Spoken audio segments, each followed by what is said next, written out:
Now ready for baseball here at Sutter Health Park. A lot of Pirates fans here in the Sacramento area taking in a ball game. 12,800 capacity, this minor league facility, actually a AAA affiliate of the San Francisco Giants. Spencer Horwitz will lead off of the Bucks. Brandon Lau follows, and Brian Reynolds will be the designated hitter. Ryan O'Hearn in right. Nick Gonzalez is the shortstop as Jared Triolo gets a night off. Andy Rodriguez catches. Tyler Callahan, Jake Mangum, and Esmerlin Valdez. Last 13 games, Mangum is hitting at a .429 clip. Yeah, the righty going for the A's. JT Ginn, 15 games, 13 start. I mean, a guy really wants to get the ball on the ground. His ERA is pretty good considering that he's pitching here in this ballpark. Not a bunch of strikeouts, almost one per inning. Opponents just 205. Very, very stingy to right-handed batters. Lefties have a chance, much better chance than do the righties. Defense up the middle, it is Jacob Wilson. Do that 1,000 times too. Jeff McNeil at second. Nick Kurtz, Zach Geloff on the corners. Tyler Soderstrom, Henry Bolte, Lawrence Butler in the outfield, left to right, and Shea Langoliers is really good behind the plate. Spencer Horwitz to lead things off for the Pirates. Horwitz yesterday a rare 0 for 4 strikeouts.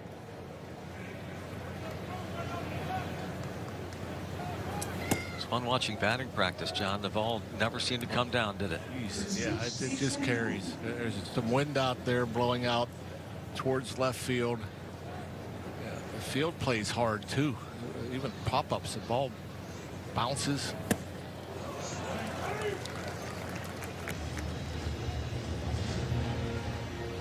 Yeah, it was some kind of display batting practice today. Flying out everywhere. It certainly was flying out in Vegas, so you almost discount Ginn's last start. You see he gave up 5 runs in 5 2/3. That was against the Brewers in that Vegas ballpark. He's been so good since being inserted into the rotation. Look out, Tarek Brock.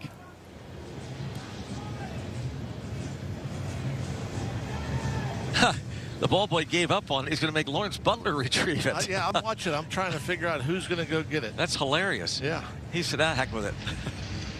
Nick Kurtz is looking over like, what's going on? When he stopped, I'm thinking, what, do they have 2 of them? Yeah. They got one down there at the end, too? Oh my gosh. Yeah. I don't understand why they'd be stationed there instead of all the way down the line.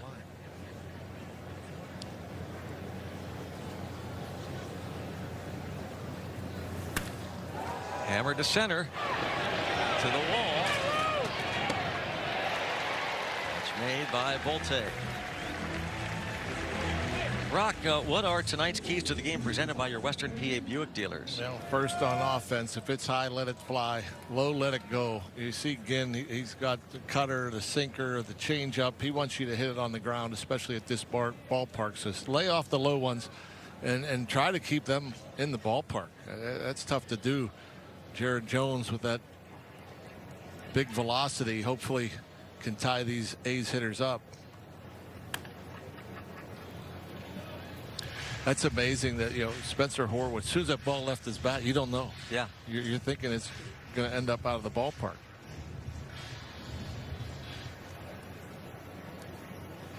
He's talking to Tyler Callahan about that just now and what Ginn offers.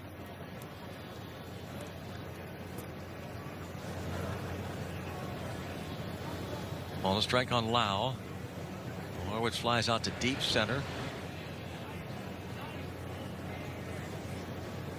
Been a struggle for Lau lately. Just 9 hits in his last 58 at bats. It's a 155 average. 3 of the 9 hits homers. And he has struck out 20 times in those 58 at bats.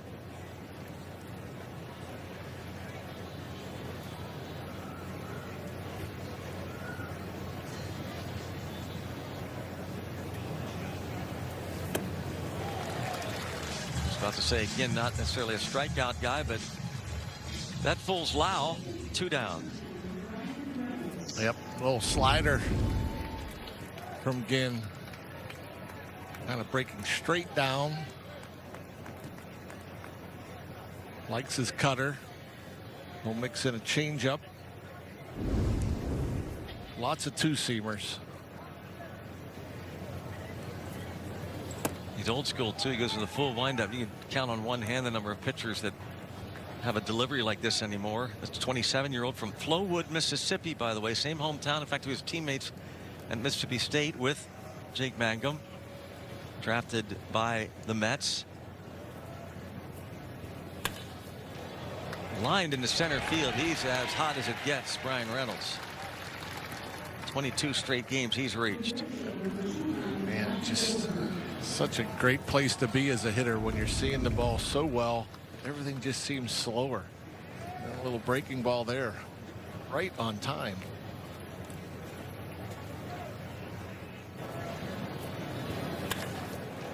Sound here in this ballpark.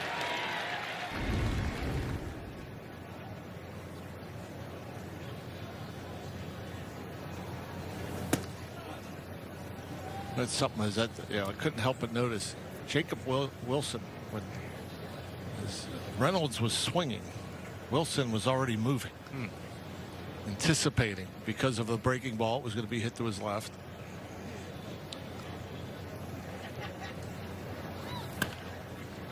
When that ball left Brian Reynolds' bat, Jacob Wilson was already on the second base side. Here it is. Yeah. Look at him. Wow.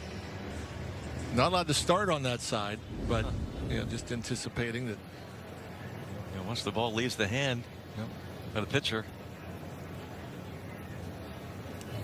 And to John's point, these, in fact, anybody now, it used to be when they first started out with this pitch comp, the middle infielders, the pitcher and the catcher had those receivers inside the lining of their caps, but now all defenders can have that, and certainly Wilson does. So he hears what Langoliers punches in there to the pitcher, knows what's coming.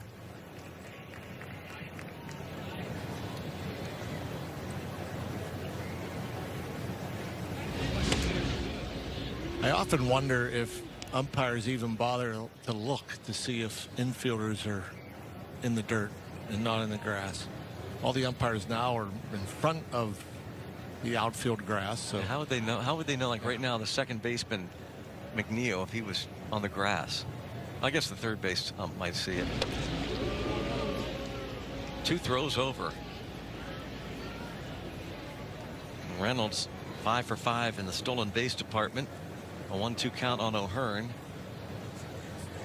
Major shift on as much as they can anyway. No third baseman. Geloff over at short. And it is the second baseman, McNeil. Pirates leave one. Down to the bottom of the first we go. A's come to bat. That OPS for Kurtz is 4th highest in Major League Baseball. Jacob Wilson, we mentioned him hitting cleanup. Carlos Cortez unheralded DH tonight. Zach Geloff, Lawrence Butler in right, Henry Bolte, and Jeff McNeil against Jared Jones. Car Shield numbers for Jared. Just his 4th start. Picked up a win. ERA 4.72. Strikeout per inning.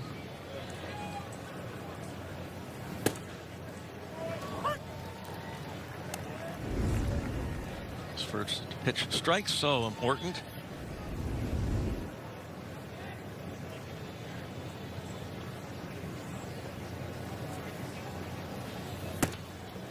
He's a large-looking man. He is the Big Amish. What a great nickname from Lancaster, PA. Although his family moved to Tennessee, his later high school years went to Manheim Township in Lancaster. For those of us from the central Pennsylvania area, Big Amish, paying homage to that area.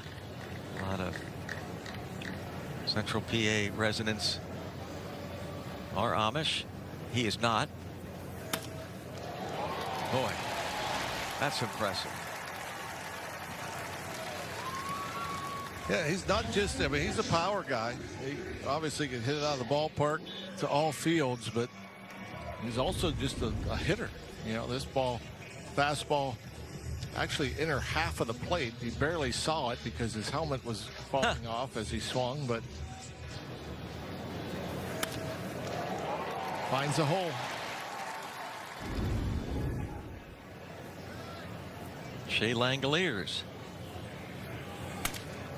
Line drive past the shortstop Gonzalez, first and second.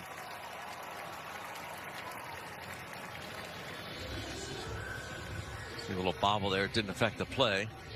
That was the left fielder Esmeralyn Valdez. Levin Furniture and Mattress defense. Jake Mangum in center and Ryan O'Hearn is in right. Nick Gonzalez, his first start at shortstop since April the 15th, by the way. Brandon Lau at second. Horwitz and Callahan on the corners.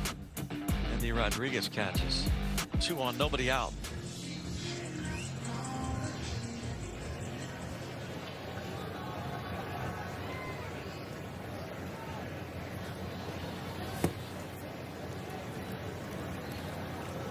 About a changeup at 95 for Jared Jones. Doesn't even seem like that should be allowed. Yeah.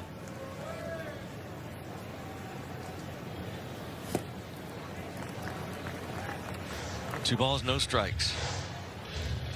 Surprised by that. Back-to-back changeups. A big fastball, Jared Jones.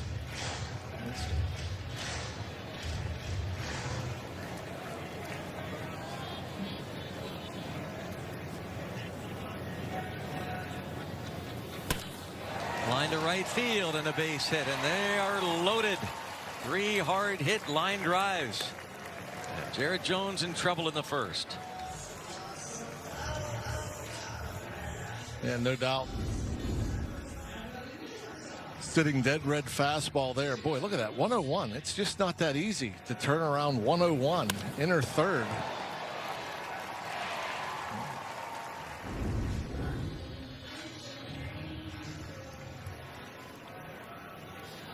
Jacob Wilson.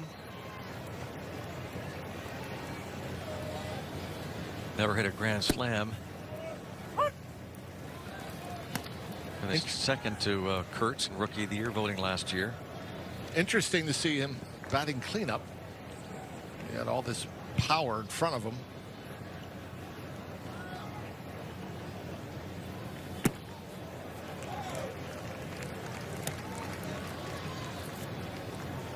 Mark Kotsay in his 5th season as the manager of the A's. They made another step forward last year. They went 76 and 86 after only 69 wins in 2024. Only 50 wins in 2023. So they stepped up each of the last 3 years under Kotsay.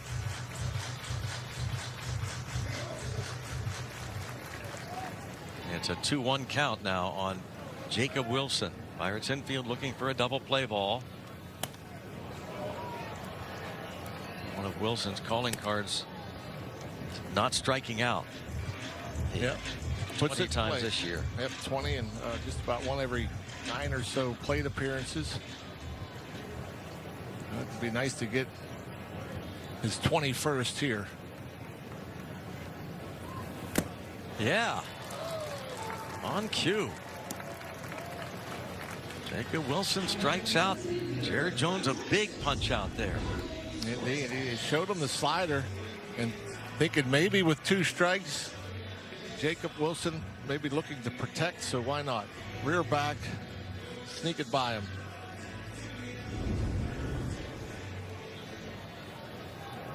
Carlos Cortez.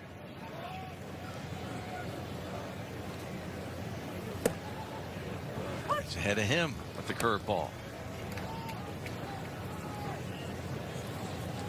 DH. He has never hit a granny.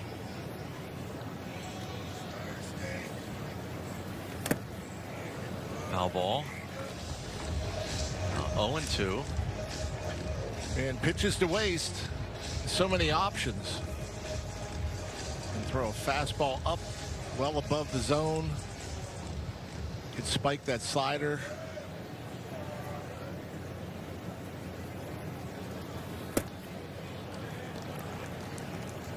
Well, nearly got a chase, but no swing, says Nestor Saya down there. Charlie Ramos behind the plate, the umpiring crew. Yeah, I almost thought he'd go high fastball right there, 0-2, just to kind of speed him up, have him see the velocity, then try to finish him with a breaking ball. How about that? 101. Back-to-back strikeouts. And now faces Geloff. This would be huge to get out of this. And again, after seeing nothing but off speed, elevate, get a chase.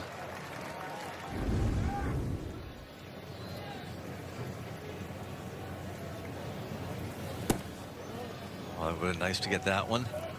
Ball one on Geloff. 18-game on-base streak. The numbers on the year for him. He's an 18-game hitting streak, not just on base, but 18 straight games. He's had at least one hit. Now 2-0.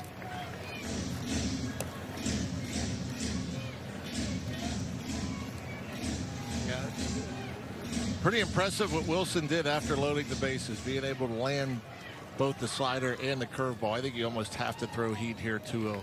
Yeah, Jones. Nope. I mean, that's impressive. And to have that kind of confidence, a guy like Jared Jones, always aggressive, having the confidence to land that, because you're going to throw a 2-0 breaking ball, well, you got to throw it in the zone, which he did.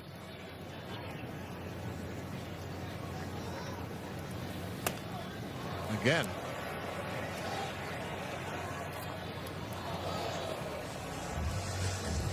Some kind of lift in the first inning for Jones and this Pirates team if he was able to get Geloff.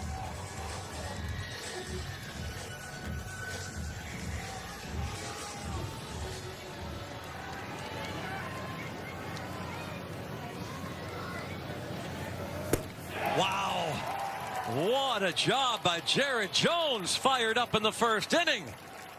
3 straight hits, 3 straight punch-outs. Presented by Highmark, the official health plan of the Pirates, because life. Highmark Blue Cross Blue Shield. And by Cohen Markets, free ice cream is back at Cohen Markets. Club Cohen members get a free Hershey's ice cream sandwich all summer long. Great reaction from Jared Jones. After 3 straight hits, he strikes out the next 3. My, how impressive that was. In pitching, not just throwing. I mean, that's some serious pitching there. And be able to go out there and attack with the off-speed pitches before finishing with the heat.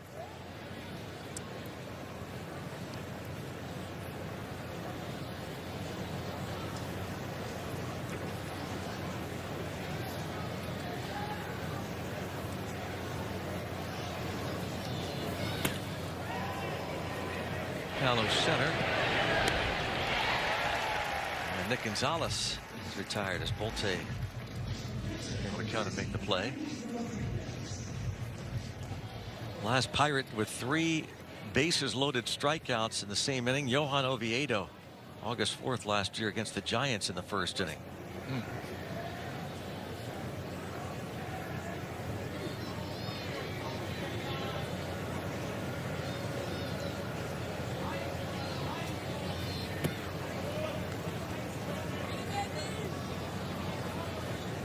Here's Andy Rodriguez.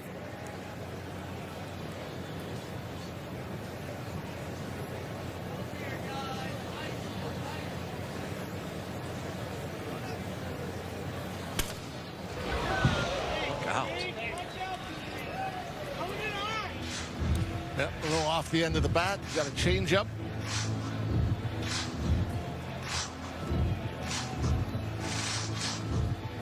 Everything seems smaller here. It's crazy. As Terrence Brock had to leap out of the way. Seems like the bases are closer. Everything, the coaches are closer. It does seem that way. Like the outfield looks smaller. I mean, it's normal dimensions.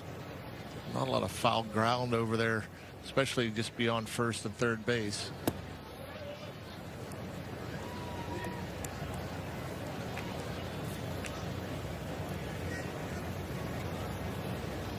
Second year here, Sutter Health Park, for the Vagabond A's.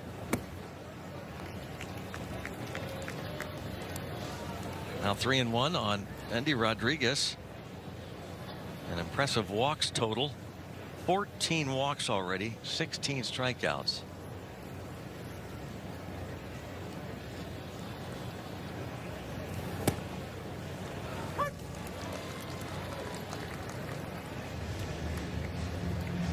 Tyler Callahan on deck. Sutter Health Park, the home of the Sacramento River Cats since 2015, the AAA affiliate of the Giants.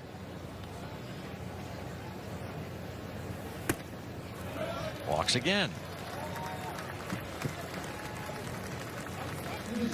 Was it always the Giants? Who was here before the Giants? Before that, it was the A's affiliate from 2000 to 2014.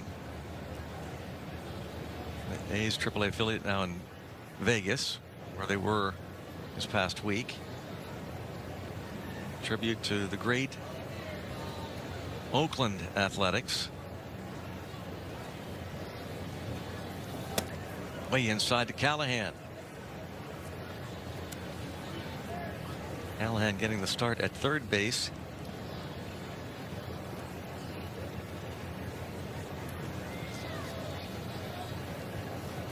This is his third start at the hot corner for the Pirates. Cracks this one to left. Jeez. Wow. And that kept carrying. Soderstrom. Yeah, the wind has been blowing out that way all day. And, you know, hit it okay. Didn't think he hit it that well. I mean, that would have hit the wall. Impressive. The way this ball carries here.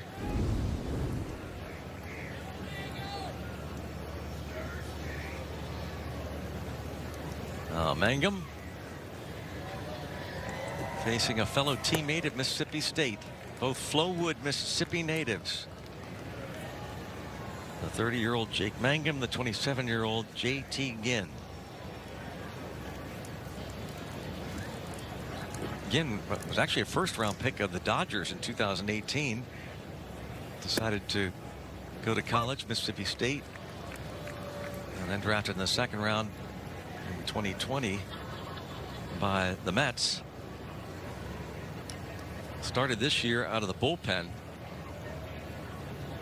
but with some injuries and ineffectiveness, got a chance to start.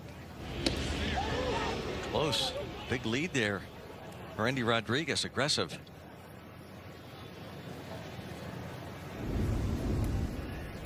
Yeah, pretty good lead. If it was a perfect throw on the bag, it would have been close.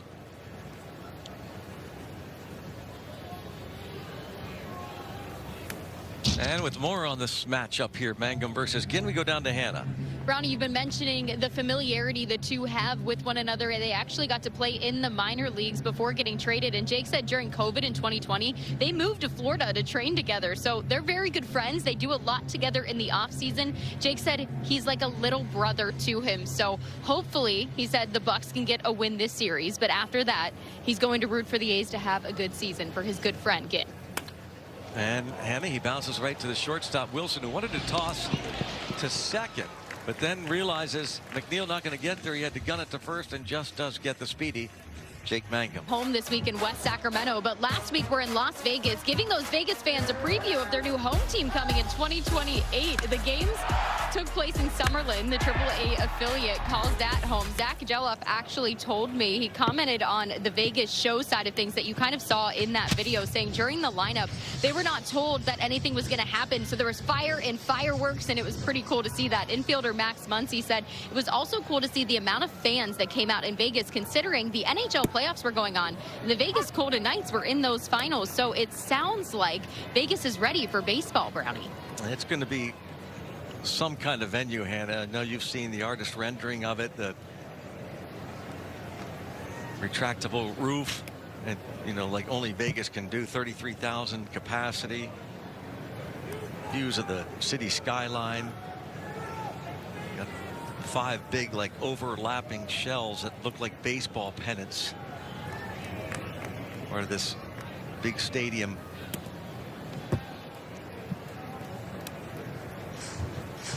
Lawrence Butler takes ball 2. 2-2 on Lawrence and Butler.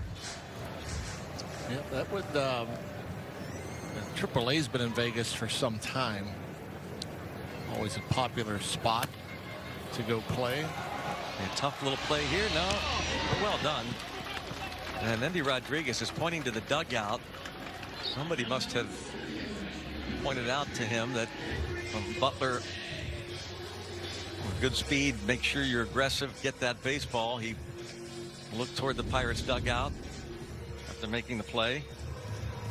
Yeah, it's pretty impressive how quickly he gets up and gets on this ball. Yeah, he made that look so easy. Yeah, like he's on a knee to get up. The ball wasn't even 20 feet away from home plate. And boy, he left no doubt, John, that was his ball. This ball is going to be tough. O'Hearn back. It's a fair ball. Volte into second with a 1-out double.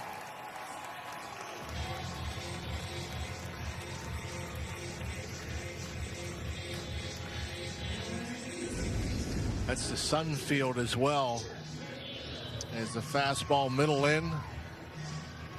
Slices it down the line. Yeah, that short hops the wall just inside the foul pole.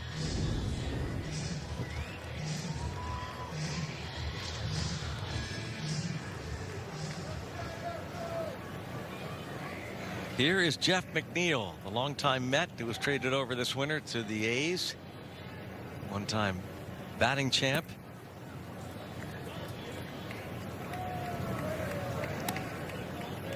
Fifth double of the season for Volte.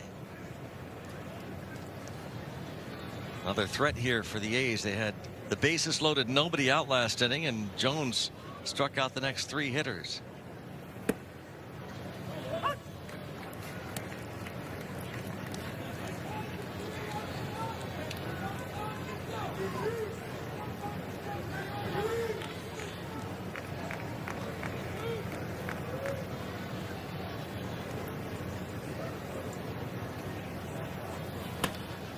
Lines it to left. Valdez tries to get a throw to the plate, and it's 1-0 A's. Jeff McNeil, RBI single.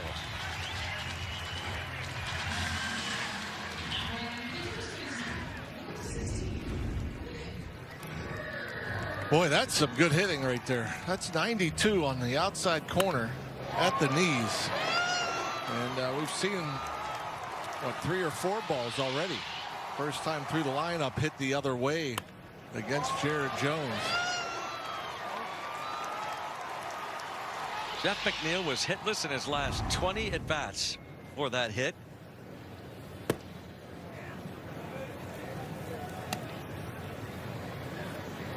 Oh for 20. Another thing we noticed during batting practice, not only the ball carrying, but the way the ball jumps off this grass. Normally the ball hits the grass and kind of kills it. You don't get much of a hop. That one kind of scooted on Valdez out there in left field.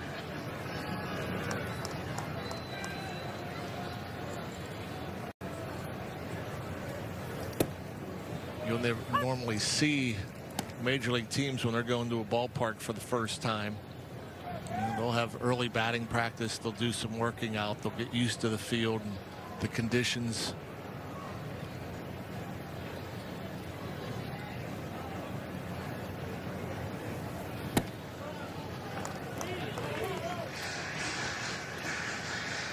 One count now on Kurtz. Don Kelly.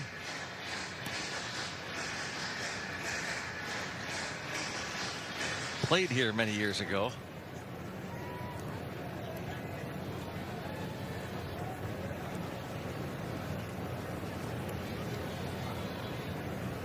Three-one pitch and 3-2. 99.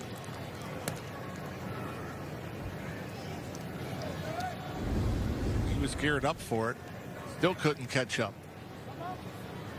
Here Jones coming right at him.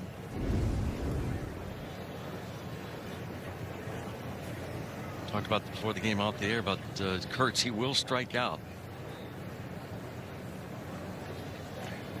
Going along with all those walks.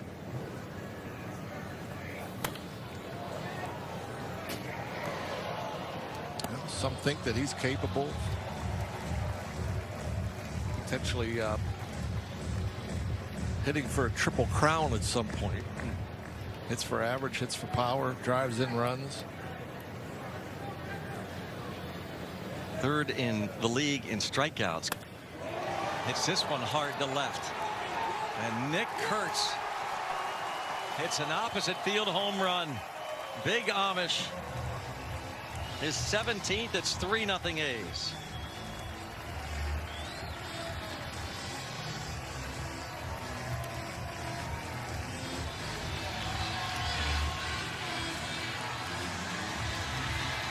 You know, thinking earlier with a guy like Jared Jones who throws so hard, and in this ballpark and with the way the wind's blowing, and you know, one of the tips being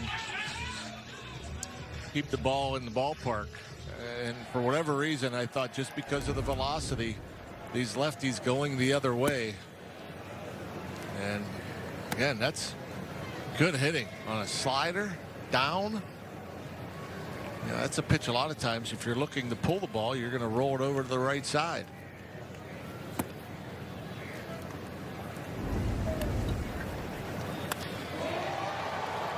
I mean, that's hit like a right-handed hitter.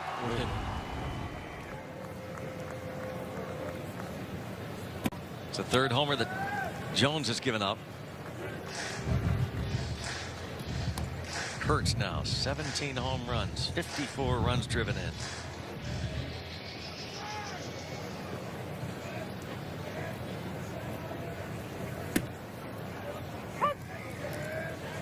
And again, the approach has been excellent for these A's. First 10 batters, 6 hits, most the other way. See, he was going to call for it. Callahan.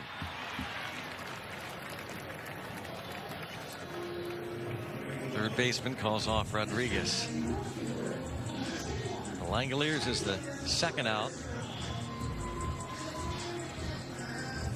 Now Jones faces Soderstrom. He worked so hard to get out of the first inning. The base is loaded, nobody out. It's the first out of this second, and then Bolte doubles to right. McNeil goes the other way with the base hit, the opposite field home run for Kurtz.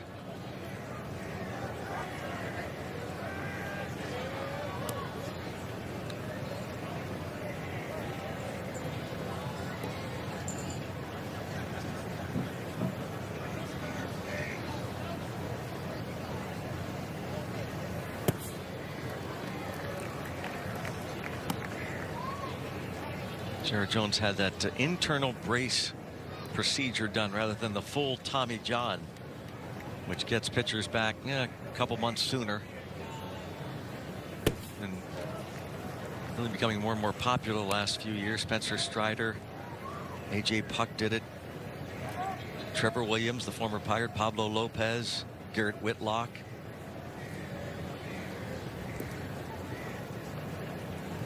He returns to make his fourth start.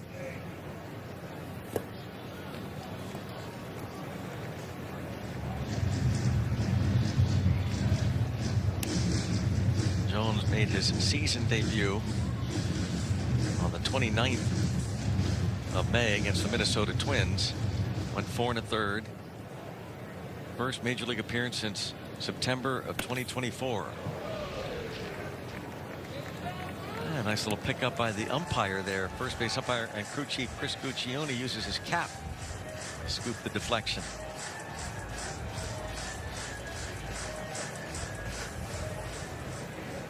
Soderstrom, boy, he's just dead red fastball. Yeah, not surprised to see Jared Jones go back to the changeup, get him out in front. Sunday, June 28th, Pirates and Reds, 1:35 at PNC Park. Kids 14 and under get a free Eaton Park Smiley cookie while supplies last. Get your tickets at pirates.com. Nick Kurtz, big Amish, big opposite field home run, 3-0. Here is big left fielder Esmeralyn Valdez, 2 for 19 at the major league level, both hits homers. First taste of the big leagues. Facing JT Ginn. Impressive power for Valdez. He was putting on a show in BP today. Hit the ball out the center, right center, left.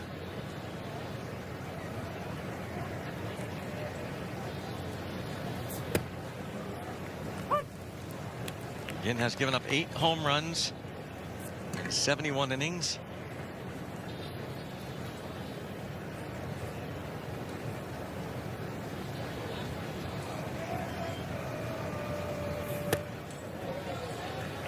Why not? Try to hit that ball into Sacramento.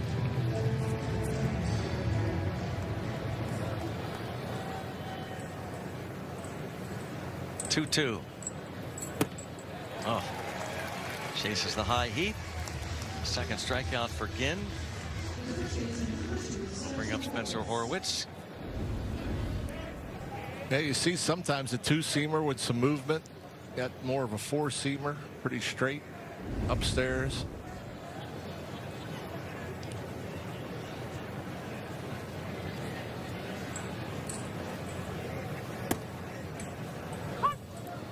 First pitch, strike to Spencer Horwitz. Xfinity batting stats, 280 average on the year, that 830 OPS.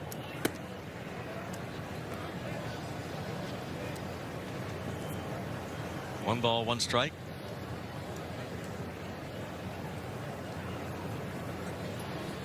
He sent Bolte back to the center field wall and grounds this ball to McNeil.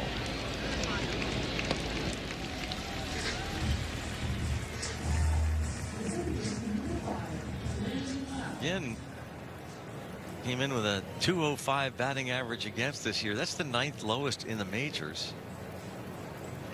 Saw John where that two-seamer, I don't know if you noticed it, but supposedly has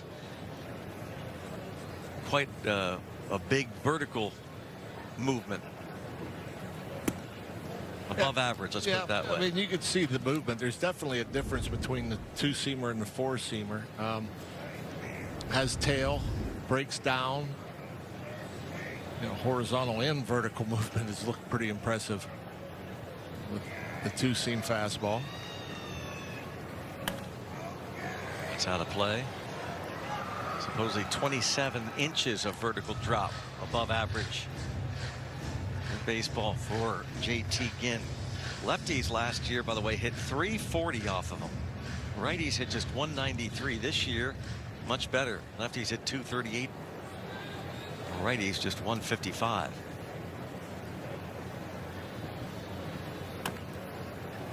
A little dribbler.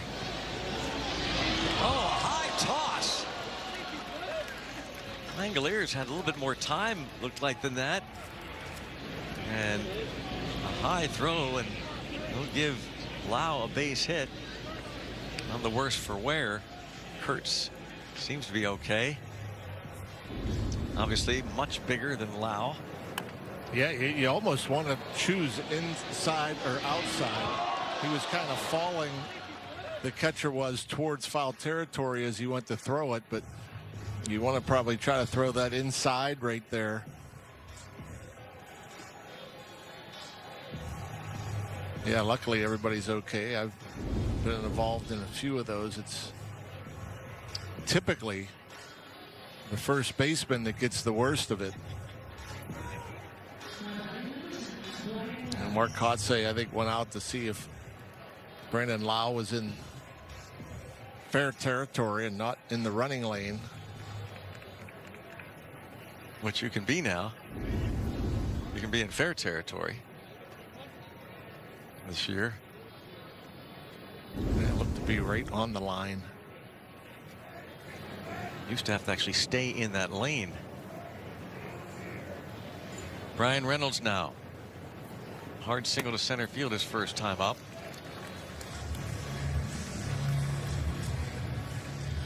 A 2-out infield hit for Lau.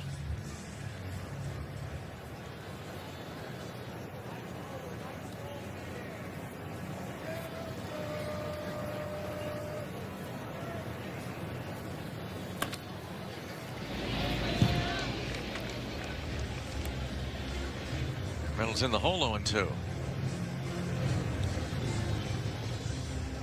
First time the Pirates have seen JT Ginn.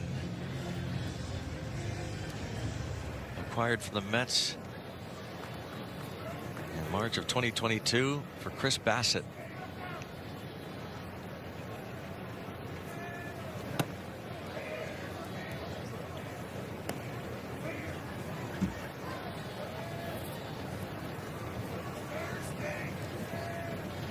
Everything he throws up there just all has movement. Changeup looks like it really floats. It almost seems like it comes in slower than what the velocity reads. Throwing it in there 87-ish.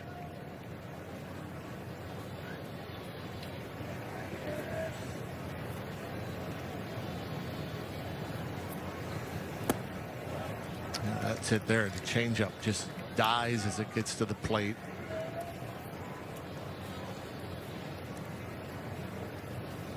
The cutter, the most used pitch so far tonight. Almost breaks like a slider. The slider almost breaks like a curveball.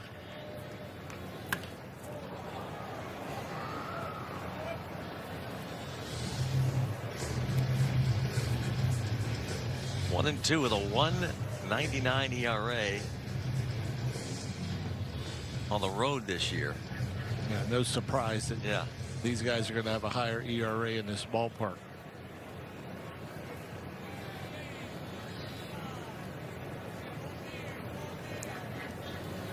Again, took a no-hitter into the 9th inning. A few starts back, May the 18th in Anaheim against the Angels. Adam Frazier broke up the no-hit bid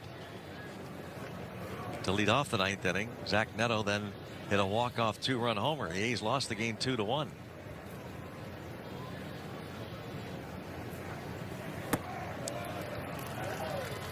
Walk. Second allowed by Ginn. 2 aboard. Another good at bat for Brian Reynolds.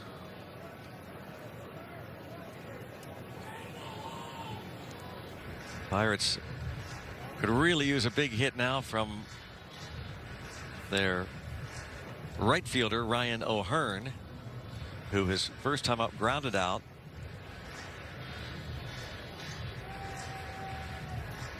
Scott Emerson, a quick visit to the mound, pitching coach.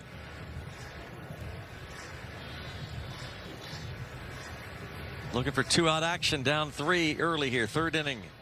O'Hearn grounded out to second baseman Jeff McNeil in the first. I'd love to see a mistake made up in the zone. Get it in the air.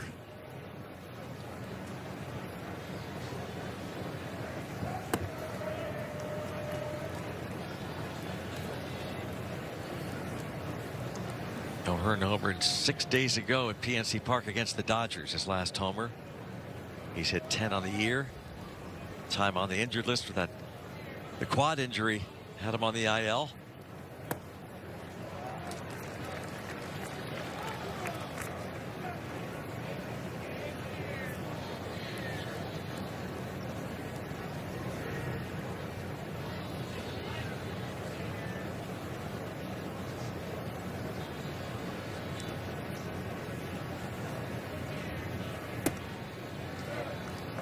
Challenge here from Langoliers. Call on the field is the ball. The catcher is challenging. ABS powered by T-Mobile. Oh, my. Wow. It is a strike. Oh. Counts 1 and 2. Athletics have 2 challenges remaining. It's amazing how many of those we've seen. Those pitches that are just barely in the zone.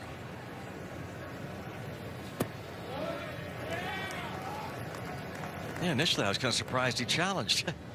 Yeah, I thought it was up and out. Boy.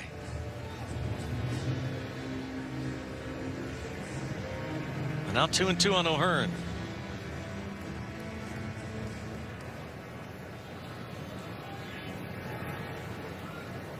Lau and Reynolds, the base runners, 2 outs, down 3. Full count. Runners will have the benefit of getting an early jump. Nick Gonzalez on deck. He's been careful. Cutters, change-ups. What's he come with here? Change-ups. Struck him out looking. And a challenge. Yeah, that's Call on the field is a strike. The hitter is challenging. They call it a 4-seamer. It looked more like a 2-seamer. Really came back. Yep. Call is confirmed. Pittsburgh has 1 challenge remaining.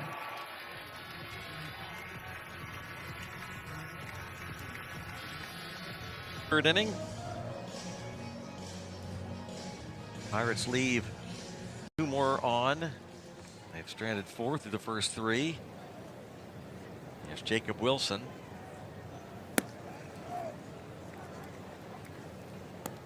First of 3 straight strikeouts for Jones after he gave up 3 straight hits.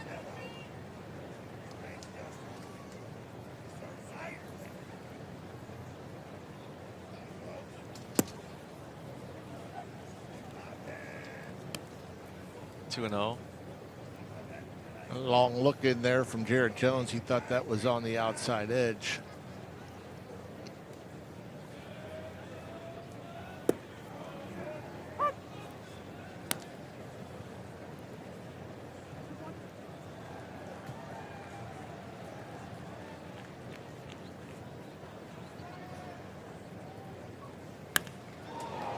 Fly ball left field. Valdez. So 3 straight hits to start the game for Jones, and then 3 straight strikeouts. It has been a long time since a Pirates pitcher pulled off that feat. In fact, it was April 20th, 1993. Randy Tomlin against the Reds gave up consecutive hits and then struck out 3, although he gave up a run in that inning. So Penn West University educating you. Quite a feat for Jared Jones. He did give up the 3 runs in the second inning.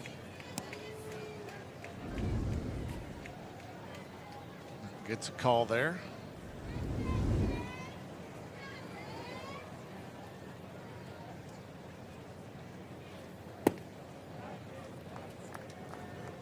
Carlos Cortez, second straight strikeout in that first inning.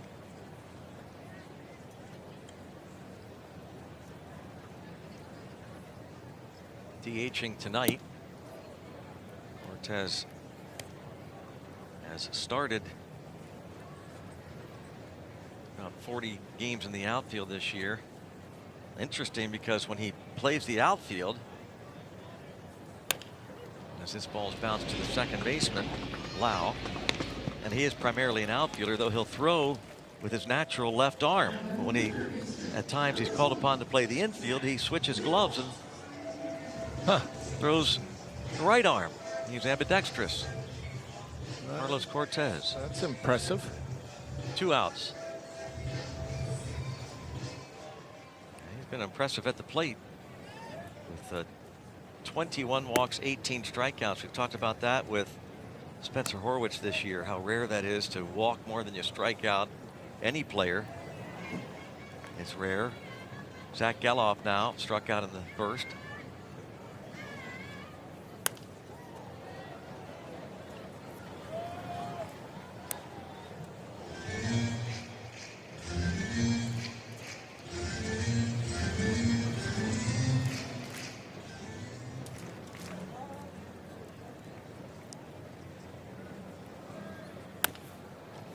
Lau to his left. That's a much better, quicker inning for Jones. 3-0 A's. Welcome to the Toyota Rav fourth inning, where I got to come out to Home Run Hill, Toyota's Home Run Hill, actually here at the ballpark in West Sacramento. There are so many kids out here with their ball gloves waiting to catch a home run to come out this way, but this is a really cool outfield seating area for fans to bring a blanket, bring a chair, pop down and watch the baseball game. Brownie, if I were a fan right now, this is absolutely where I would want to be watching a game. Well, you're going to stay out there for a while in that nice sunshine, aren't you? Absolutely, especially very comfortable. The kids have told me like they've been waiting on this their whole life. So I have too, because I was talking to Brandon Lau earlier today, and he and Jake Mangum had kind of told me about what to expect with the environment and atmosphere here. And they said this area in particular, Lau was saying he has a family, he has kids. This is a very family-oriented area of the ballpark. There's actually a playground behind me. There's a wiffle ball field kids were playing on earlier. There's a splash zone as well. So if you get a little hot, you can go cool off. It's a very fun element to this ballpark. So I'm kind of a fan. This is where I would be sitting, and don't worry, it may be for the kids, but also there's vineyard up here too. There's vines ready for the wine. So you might not see me the rest of the game if that's the case, guys. Hey, don't forget your friends, by the way, if that's what you end up doing. There's also a smokehouse up here too. Hello. The smoked meat. I know John Wayner wants some of that. Yeah, it sounds good. The view from back here, though, is absolutely incredible. I can see right above the Pirates bullpen. They were waving to me over here. We're a little confused why I was up here. All the kids were excited, though, that they were noticing them and saying hi. So it's a really fun way to interact with Major League Baseball players. Talk about an experience for some of these kids to get to see this action this close. Well, it's our first trip, but Hannah, you mentioned a couple of the players that have been here as big leaguers. I guess you mentioned Lau, Mangum, O'Hearn, Osuna, Mason Montgomery, Gregory Soto. Ball bounced to deep third. Little slip and a drop. Geloff. So Gonzalez reaches on the air. Yeah, he retreated. If he comes and gets it, he probably gets a longer hop or maybe even a short hop. But as soon as you retreat, you're in trouble. A lot of spin on this ball. He thought about going in, coming to get it. Changed his mind, changed direction. Just 30 errors for the A's this year. Tied for the fourth fewest in the major leagues coming into this game. Led by Jacob Wilson. Oh, Hannah, we're seeing the vineyard you're talking about. How awesome is that? It is the coolest thing to know that there's just a wall of grapes essentially here in this ballpark behind right center field. I was walking by earlier and was reading all the little things there too. I mean, it's exciting, the different elements that you can find back here. I know you guys don't get the opportunity to walk around, but we definitely would. And the coolest part about this is turning around with all the kids and getting to see the ABS challenges and seeing their reactions. Oh, you're just seeing one now. Counts 0-2. Langolier's got another one. Remaining. We feel like we're really in the action here. That's for sure. That is a neat look. And we get a chance from our vantage point to see Hannah and all the fans out there on Pretty Home Run Hill. There used to be a hillside in left center too. And they built new clubhouses out there, but Did you play here? I did. How about that? Yeah. First year, I think it was open. 2000. Who would you have been playing for? Nashville. I'll be darned. Just saw that look. Great shot there, Hannah, and all the kids and the fans.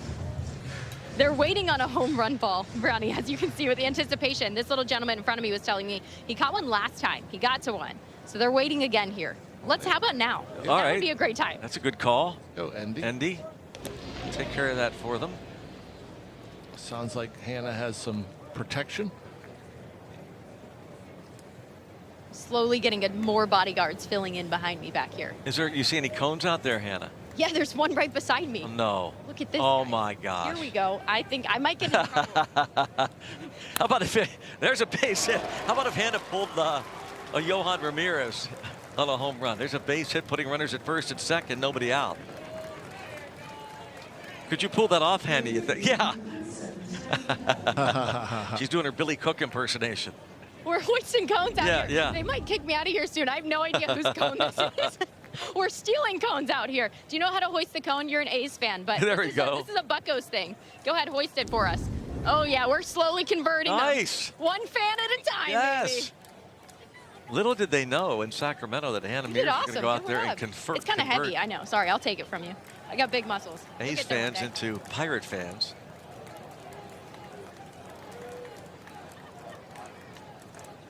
Here's Tyler Callahan.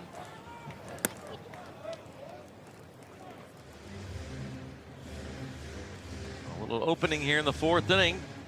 Pirates had 2 on 2 outs last inning, but Ginn able to strike out Ryan O'Hearn. Callahan hit a ball the other way to the warning track in his 2nd inning at bat against Ginn. Drives that foul. He has some surprising pop. We've seen that, especially this past week. Yeah, indeed. Cut fastball, that's what happens.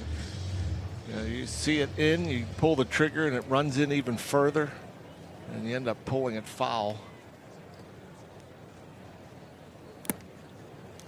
1-2 the slider.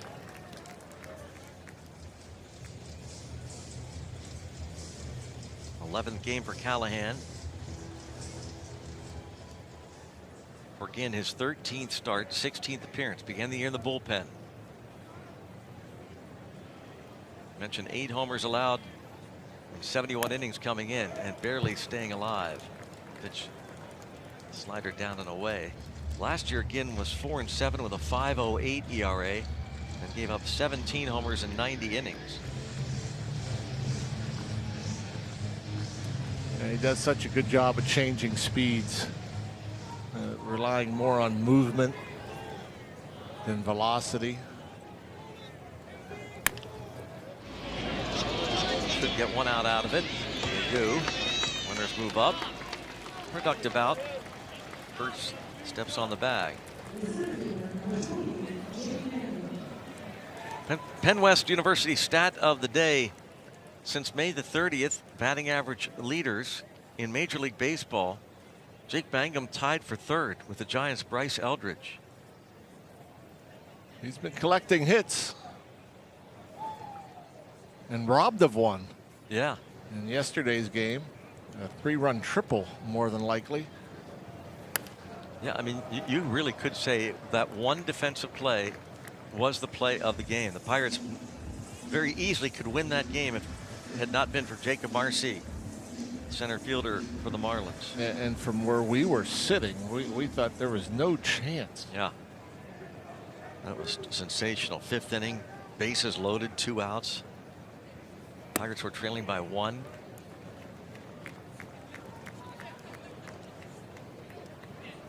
Yeah, as a baseball player, I mean, you play against a lot of former teammates. It'd just be so weird to play with your buddy from home. Yeah. Or play against. That's what we're seeing now with Mangum against Ginn. It's a chase.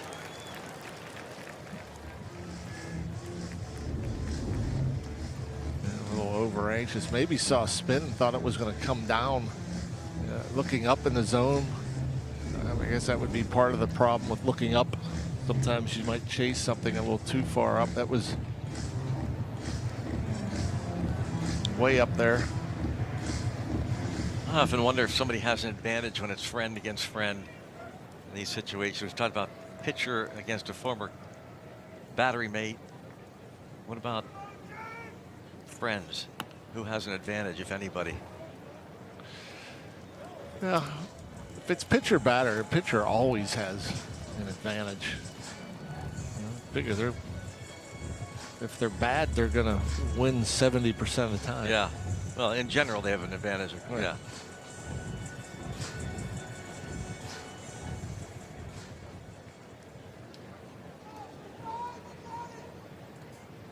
Mangum was 1 for 9 here last year at Sutter Health Park when he was with Tampa Bay. Little pop up. Shallow left. Look at this ball drop. And a throw to the plate. And Jake Mangum beats his buddy in that at bat and gets the Bucks on the board. Yeah, again, you hit a bullet, a line drive that you think is a 3-run triple, and you get robbed, and then you get tied up, and just a tiny little. Look at where that pitch is. It's like 6 inches off the plate in. Just muscles it out there. By the way, watch this ball bounce after it hits the ground. Yeah, it looks like artificial turf. And he anticipated it. Yeah. It came up to his chest. Normally it would just sit there. Plug. All right, so now you've got first and third. They're looking for a double play. Mangum's looking to steal the base. Esmeralyn Valdez. Gonzalez scored. Rodriguez to third. Mangum has 13 steals in 15 tries. Checks his swing. Well, Valdez, we've seen him his first home run in Toronto, opposite field. I like something hard up and away. Shoot something out. He could certainly reach that hillside Hannah's on.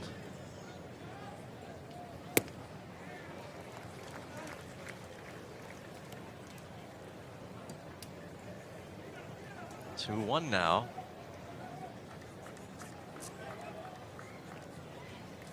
Will Mangum take off here?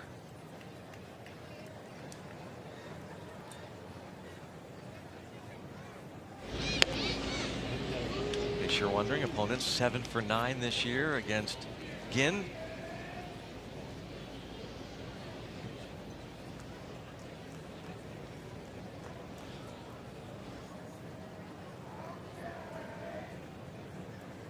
Mangum not going, and it's 3-1. That's that movement you were talking about. That ball just disappearing. Good take.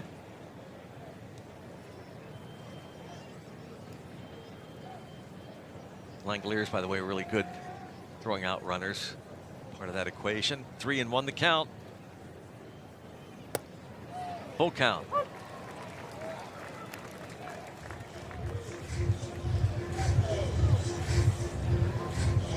Valdez looking for his first non-home run hit.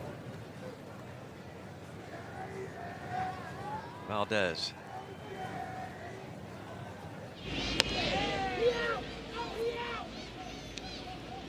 Now almost certainly will go. Second throw over this at bat. 2 disengagements. That's all you get per plate appearance for your pitcher. 3-2 count. Not going. Little tapper. And a throw to second for 1. And it's a double play.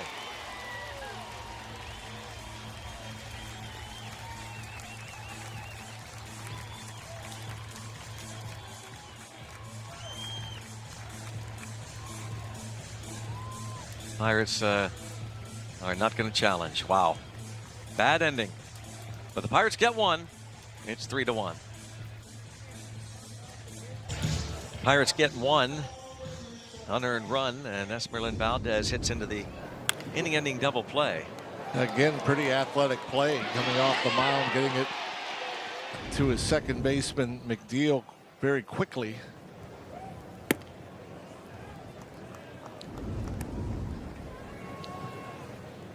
Perfect throw, strong throw from McNeil, just in time. Oh, nice stop there by Horwitz from the seat of his pants. He throws it past Jones. Well, Butler will reach. A base hit.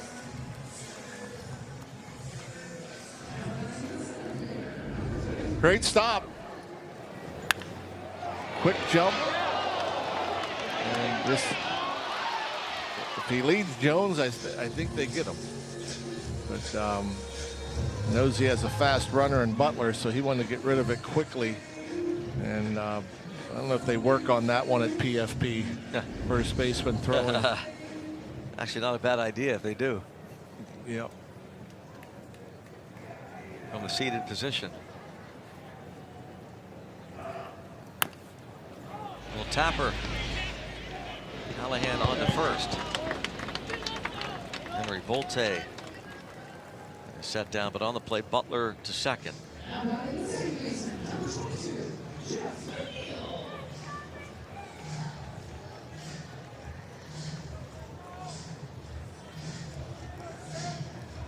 Callahan over at third base tonight. Jared Triolo gets a day off. McNeil, RBI single the other way, snapped an 0 for 20 hitless string.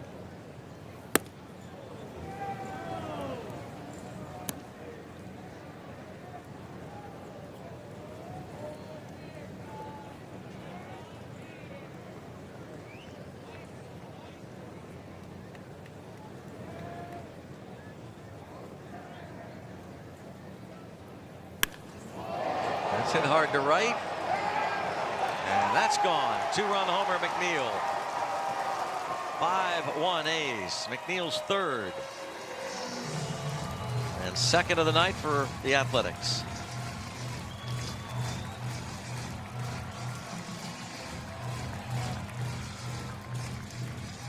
As a hitter, you go up there and your first at bat, nice piece of hitting going the other way. You're going to be sitting in. And you think, well, I hit a ball down and away the other way. They're going to probably come in. Wasn't a fastball and looked like a changeup. It was kind of yanked onto the inner half of the plate. And he got all of it.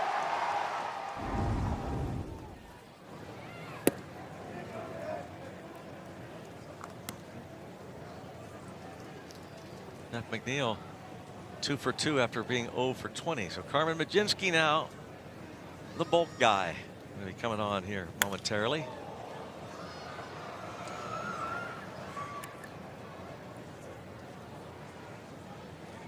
Jones hoping to go 5 innings, but that's not going to happen.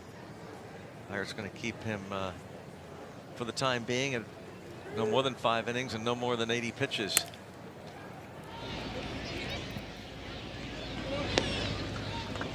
Two outs. A couple of 2-run homers given up by Jared Jones. He and the Pirates trailing the Athletics 5-1. Bill Murphy with the notations on that clipboard. Pirates pitching coach trying to figure all this out, the game planning that goes into it.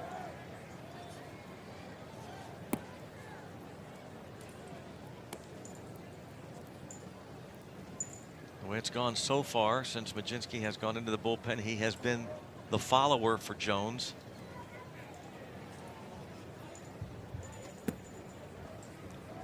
Two-0 on Langoliers.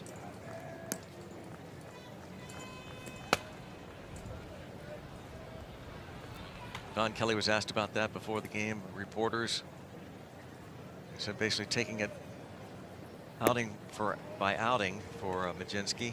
Not something they're necessarily held to, locked in on, but for now, you mentioned that it worked in victories over Houston and LA. And yeah, that's it for Mlodzinski since he's been taken out of the rotation. This will be his third appearance, all 3 times following Jared Jones. That really is the conundrum. Yep. The reason they pulled him from the rotation is because he's the best bulk guy, but all the splits, the numbers so good as a reliever, but he has been limited to just these outings. So a weapon that's unavailable most games. So it's again, they're looking at all the numbers, trying to figure it out. Yeah, and you know the right-handed relievers down there have had struggles for a while now, and you think stuff-wise with Mlodzinski, if they don't get it figured out down there, the other right-handed relievers, I think they might be forced to use him as a traditional reliever. Runner goes, and did he get him? Wow, how about that? One-hop throw right on the back. Nice pick and tag by Nick Gonzalez. Langoliers caught stealing, but a 2-run homer for McNeil. That's 5-1 A's.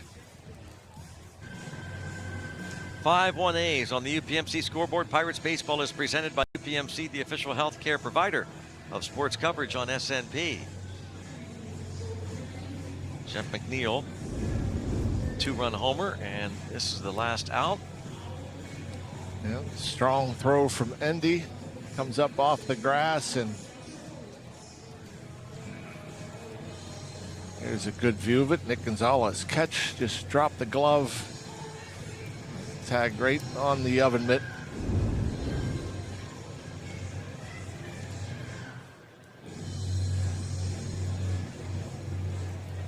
Horwitz leads off.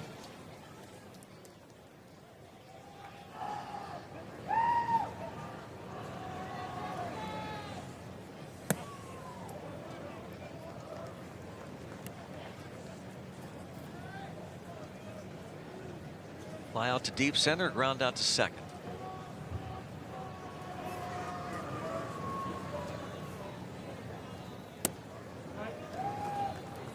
It's Horwitz, Lau, Reynolds down 4 now in the 5th against J.T. Ginn. But he won't be going much further, it looks like. Luis Morales up in the Athletics bullpen.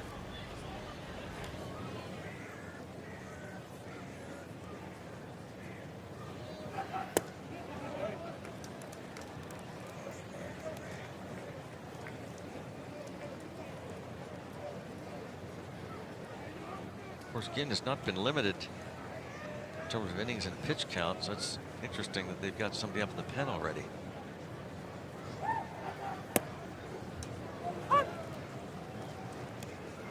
Even that two-seamer just kind of floats up there. That pitch just above the zone. Just one ABS challenge left for the Pirates. Pop up might stay in. It does. Geloff. Make your favorite players all-stars. Scan the QR code to cast your 2026 Konami Baseball MLB All-Star ballot daily, or visit MLB.com/vote. If you think Brandon Lau would continue to get a lot of votes, those numbers he's put up. Ryan O'Hearn has had a very solid year, both one-time All-Stars themselves. Other clubs. Pitch taken for ball 1.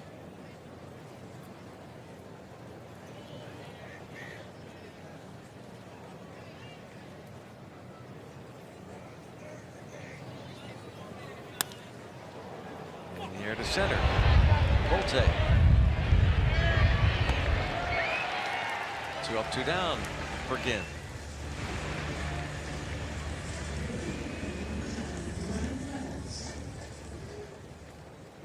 Not had a 1-2-3 inning yet. 3rd time through the order. Reynolds has singled and walked against him. Reynolds and Endy Rodriguez have both reached walks and singles.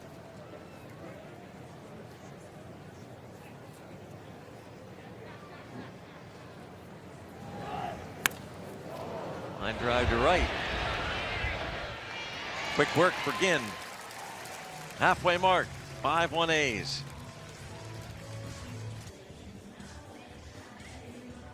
Jared Jones is done and walks onto the field to the clubhouse located beyond the left field wall in this minor league ballpark. Pirates pitching change presented by Valvoline Instant Oil Change Service. You can see, experts you can trust. Carmen's ERA just over 4. 62 2/3 innings, 52 punch-outs.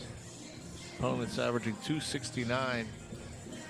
It'll be interesting to see as we go, through the rest of the season. Jared Jones, and we all know what type of a competitor he is. It has to be frustrating to be done after 4. He has gone 5, once? Yeah, it's really interesting, this whole dynamic of it. 4 1/3, 5, 4, and 4. Because one could ask, I guess, if you're going to limit him to that, then you know, Majinski could be the starter. Yeah. Yeah, it'll be interesting. Does he finish this game?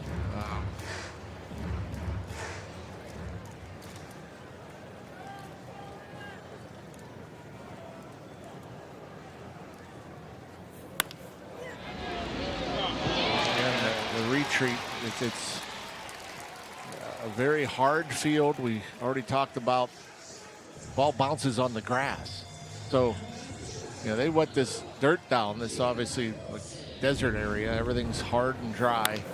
And not sure if he even charges that, if he's still maybe in between, but tries to back off. There's so much spin.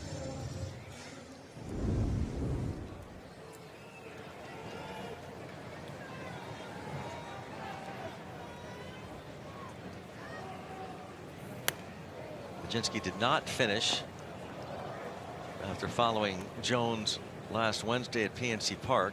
Ended up giving up a home run to Ryan Ward in a 4-run sixth. Grand slam, right? Yeah.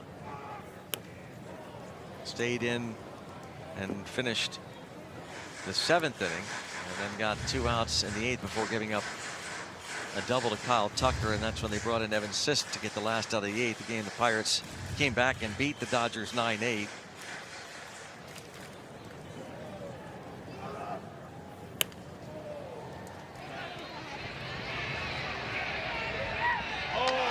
And that is a fair ball. That'll be a double, and nobody out as O'Hearn gave chase. Jacob Wilson, a double. Not a lot of room down there, and goes with the slide.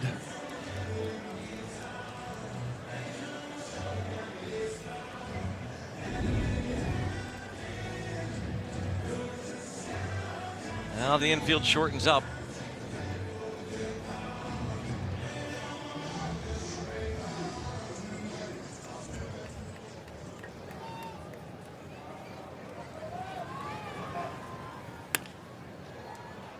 Nice little pick there by Nick Gonzalez. Look over to third.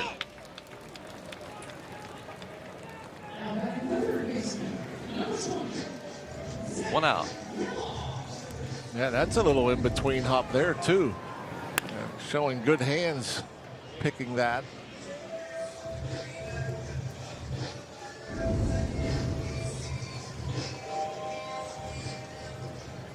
Gonzalez making his 30th major league start at shortstop.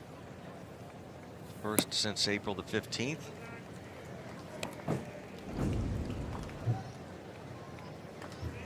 Ball one. Majinski goes after Zach Geloff. Struck out and grounded out versus Jared Jones. Infield still in.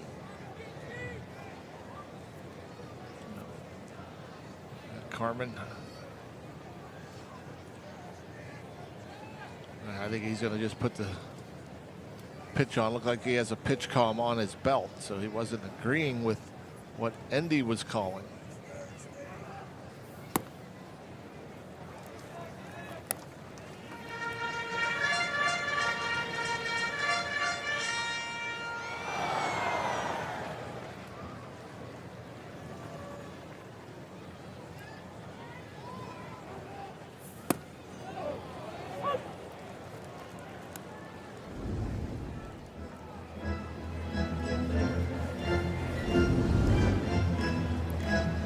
Balls, 1 strike on Geloff.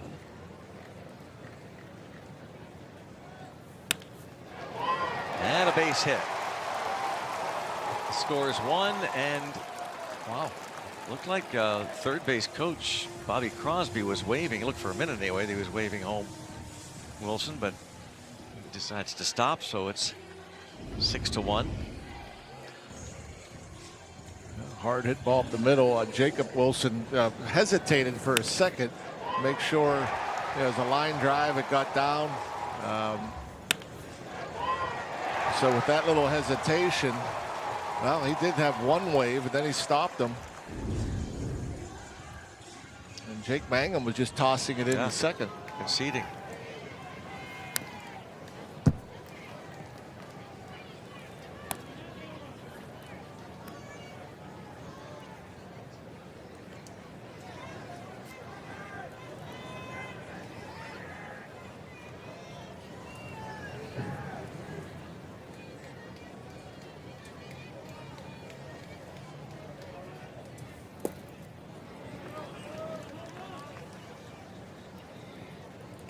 Lawrence Butler reached on an infield hit to start the fourth.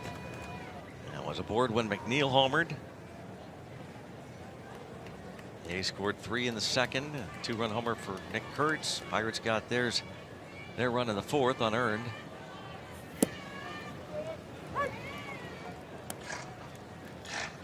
A's have lost 11 of their last 15 games played here in this ballpark.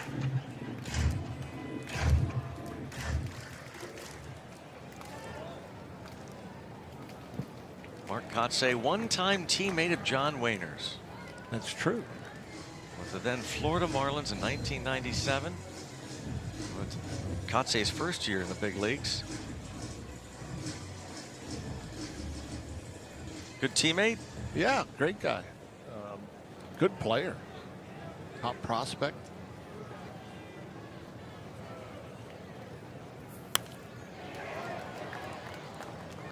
He was there in '98 too, wasn't he? I believe, yeah.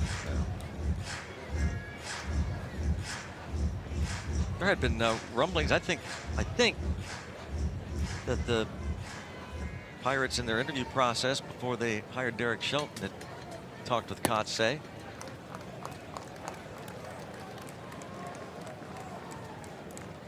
Former first-round pick of the Florida Marlins out of Cal State. Yeah, he was with the Marlins for through the 2000 seasons, 1997 through 2000. 17 years in the big leagues.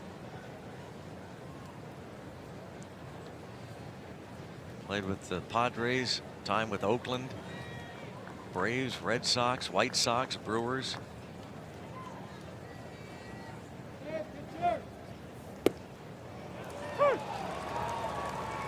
Jinski strikes out Butler looking.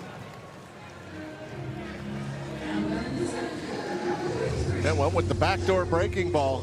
Froze him. Butler thinks it's off the plate when he sees it out of the hand. And that strikeout was presented by Coppers, protecting what matters, preserving the future.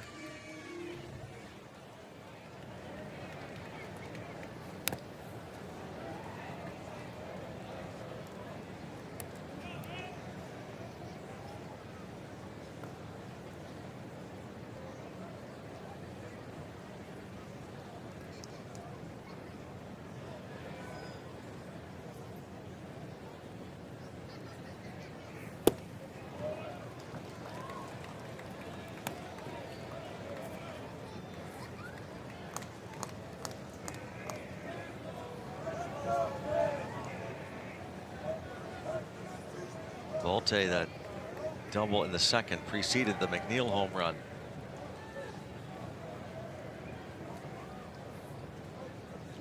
Two good splitters as he goes. Was it a third time? Or maybe a high fastball.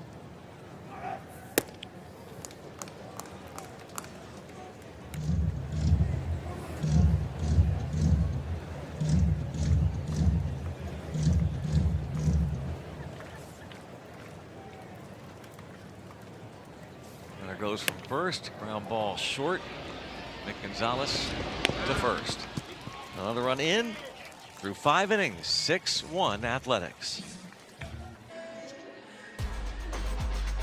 Welcome back. It's quite a long walk from the clubhouse behind center field into the dugout and vice versa from the dugout back to the clubhouse like Jared Jones was doing. But also it brings up a really interesting point here in this ballpark. If you look closely at the screen, Jared Triolo running back to the clubhouse of the bat, and Marcelo Zuna as well. They're going to get ready and take some swings in the batting cages, which are also located by that clubhouse in center field. This was a strategy I had asked hitting coach Matt Haig and manager Don Kelly about coming into this game, saying, what are you going to do when guys need to get ready and warmed up? They were still deciding, but it seemed like guys who have played here before, actually like Ryan O'Hearn, he said they sent a group out in about the 4th inning to start getting warmed up to then send them back. And then once they were back out here, they had to stay out here, Brownie. Hannah, thank you. And here O'Hearn leads off the Pirates half of the 6th inning with a base hit. A very unique ballpark. You know, back in the older stadiums, you know, where visiting teams, for one, didn't have their own batting tunnel or batting cage, and old Candlestick Park, The clubhouse was down the right field line. The Pirates dugout on the third base side. So yeah, just about every game around the 5th inning, you at least go and stretch, maybe take some dry swings, get loose, you know. Paul Skeens came in the dugout in the clubhouse.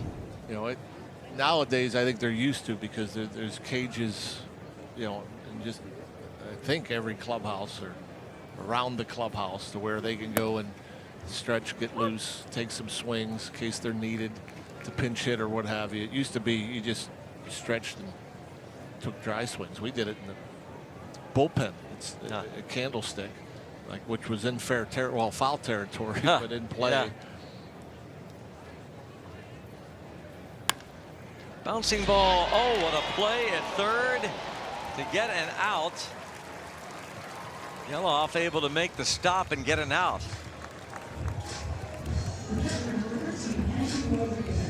Yeah, another little in-between hop down there at third base, and able to slide and make the pick off the dirt.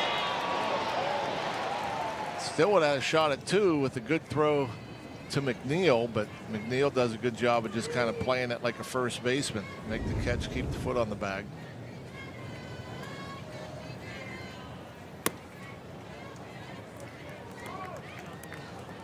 Play over at third base by Zach Geloff, who committed an earlier error on Nick Gonzalez in the 4th and led to the Pirates' only run.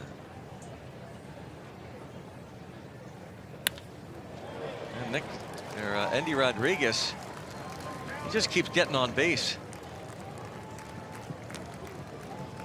Now, we've talked about this before. Endy Rodriguez is going to make things very interesting for the Pirates when Joey Bart's ready to come off the injured list. Yeah, he's looked comfortable. I mean, that's a real good sinker right there, and you could even see the reaction from Ginn was like, well, how did he do that? You know, that pitch is about 8 inches off the ground. That's his ground ball pitch.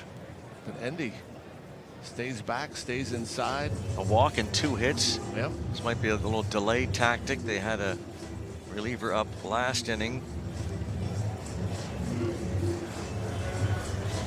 And he is up. Justin Sterner. Looks like he's ready, but lefty batting Tyler Callahan coming up. See if Kotsay makes a move. 92 pitches now for Ginn. Stay with him. He got Callahan to put the ball on the ground last time up.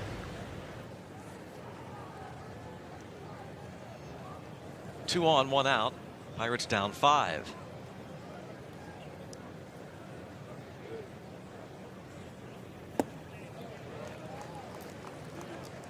Yeah, I always think about when you come to these little ballparks where the ball carries. As a hitter, you want to certainly want to hit in a ballpark like this. The problem is sometimes you get a little pull happy. You're trying to lift the ball in the air. Just underneath that one. Twilight, though.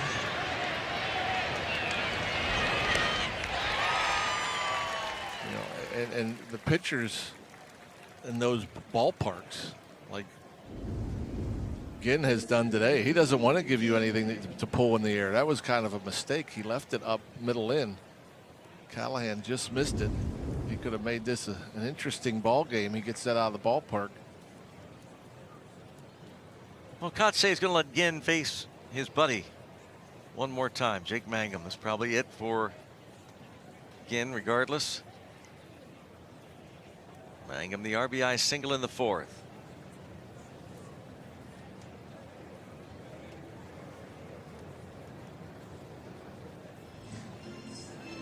Ginn has gotten some big outs. Pirates have had base runners each of the 6 innings.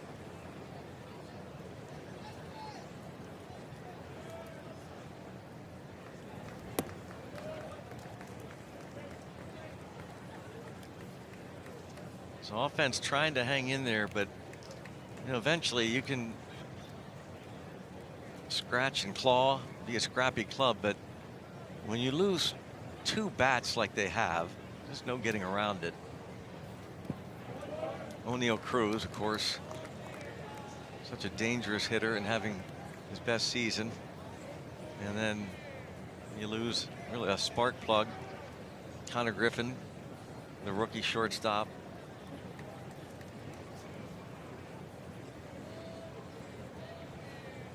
Yeah, those are big shoes to fill. It's just, you're just not going to be able to get that production from their replacements. 2-1. Hopefully not too much longer for Griffin.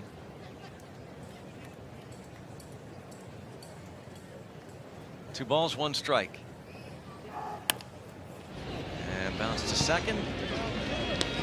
So again, goes through 6, gives up 1 unearned run.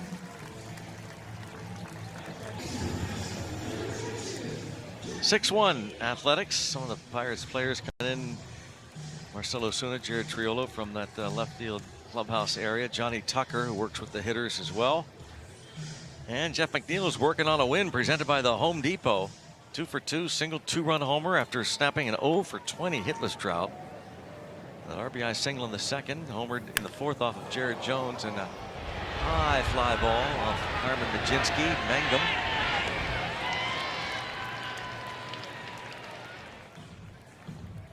This is the other thing about what the Pirates have done here with Majinski, and again, they're working desperately to figure out the bullpen and to figure out what the right mix is. But because they've decided to make him a bulk guy, despite the fact the team is down 5, they're going to use him at least, obviously, 1 more inning in a 5-run deficit game, which means you wouldn't think he goes at least 2, probably not available tomorrow. Yep, it's a fluid situation, let's put it that way. Keep working on it. and who knows how it will go moving forward, but it's essentially, if it continues this way, it's like having 6 starters. You know, 2 of them pitching on the same day, which leaves you with 1 less bullpen arm on the other 4 days of the rotation. That's not ideal. Ball and a strike. And Kurtz facing Majinski for the first time. 2 for 3 against Jones.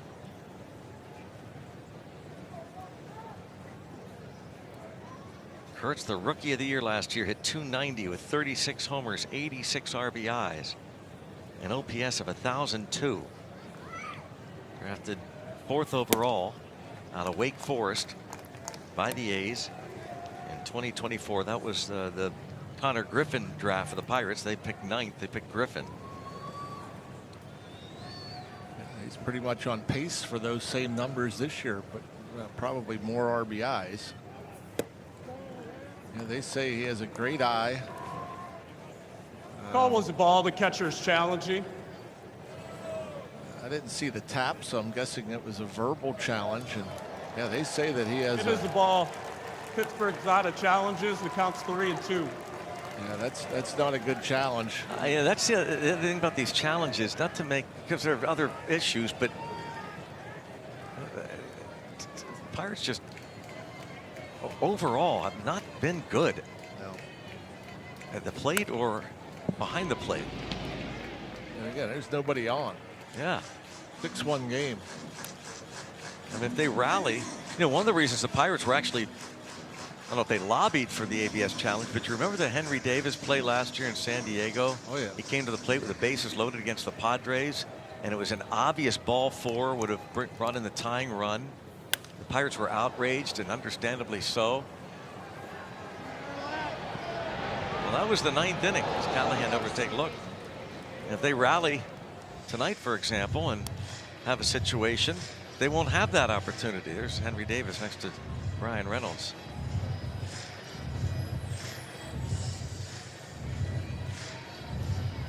Saw Valdez as they chased that ball out of play. He kind of spun his finger around, telling Callahan to point it out. It's that time of night. That time of night where you lose it.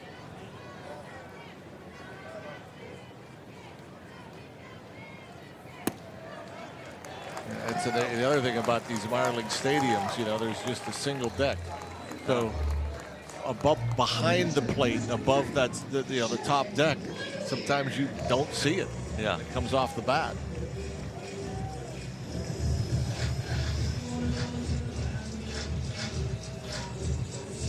Good look at it there.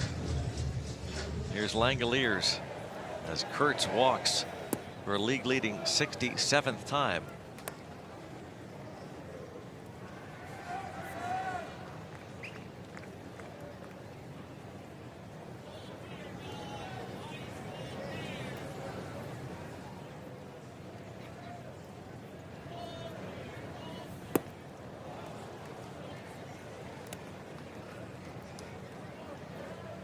Second inning for Majinski.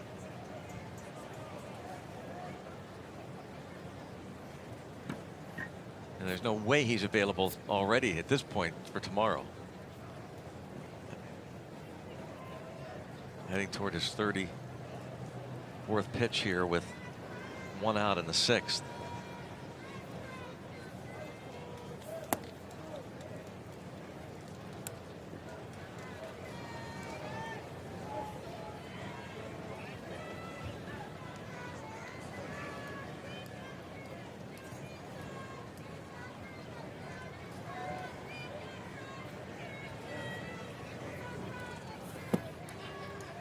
Misses again.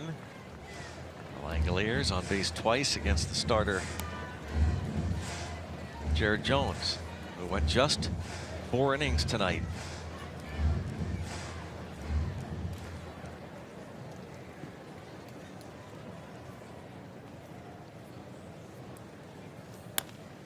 We keep talking about the bullpen. Well, one of the ways you can help a bullpen is if starters go deeper in games, and that's the other thing. Yeah, that's the other thing I was going to bring up with that. If you are limited to 7 relievers, the days Jared Jones doesn't start, and your pitchers are only going 5-6 innings.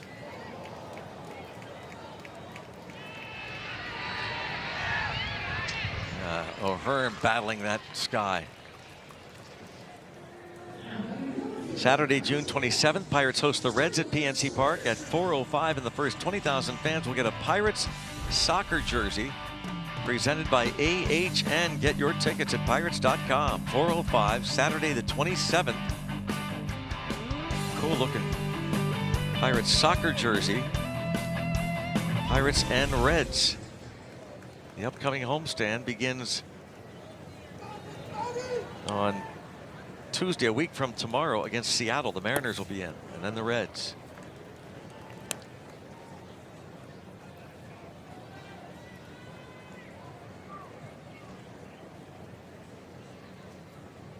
Tyler Soderstrom.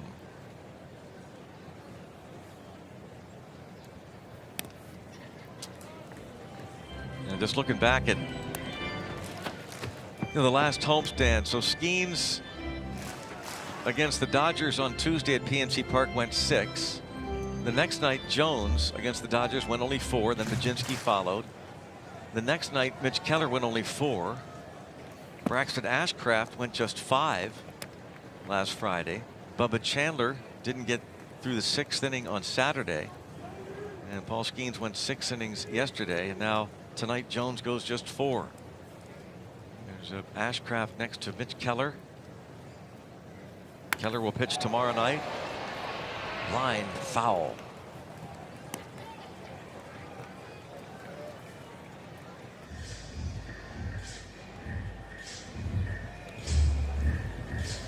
Need those starters to give you more innings. Yep. That'll help the bullpen.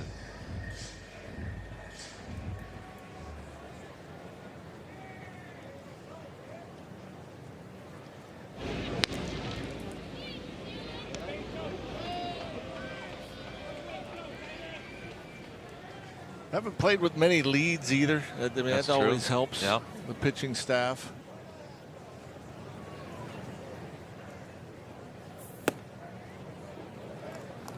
Yeah, the Pirates, that was their calling card the first couple of months. Still really good when they score first, 30 and 14, but not getting those leads.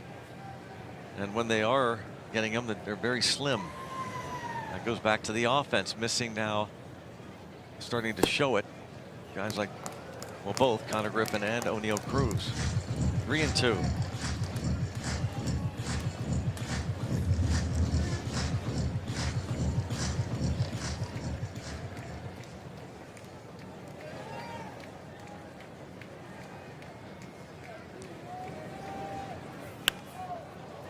Pop up and should be playable.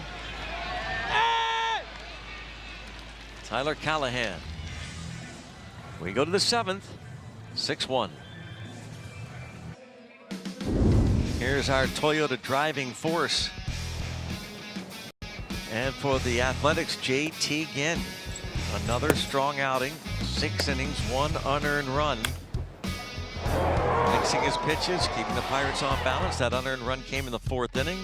He did work around some traffic.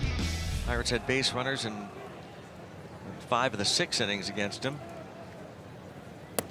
See if they can do anything against the reliever, Justin Sterner. Esmeralyn Valdez leads off the Pirates 7th, down 6-1.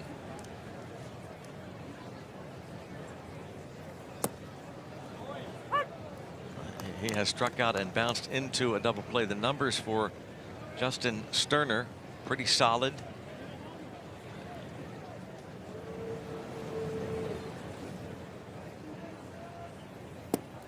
Big cut again.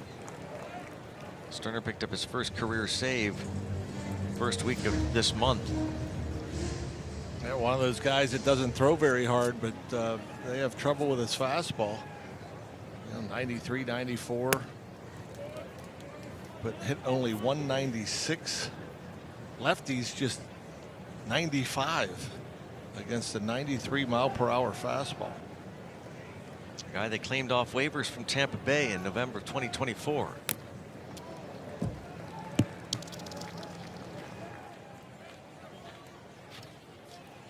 Sweeper, big pitch for him as well.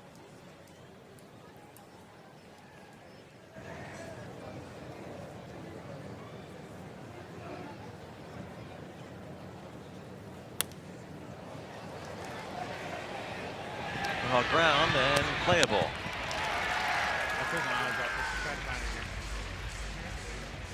Langoliers makes the play. Valdez is the first out.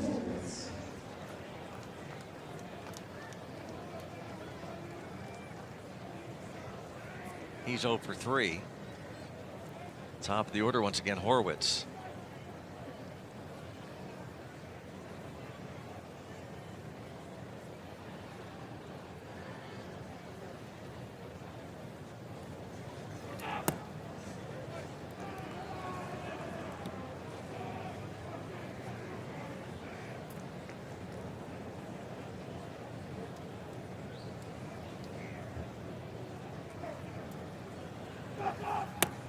Not used to seeing offers from Horwitz. Yeah, the last couple games, un-Spencer-like.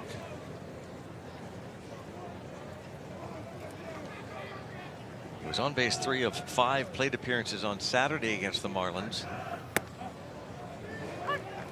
0 for 4 with a walk yesterday, and tonight 0 for 3.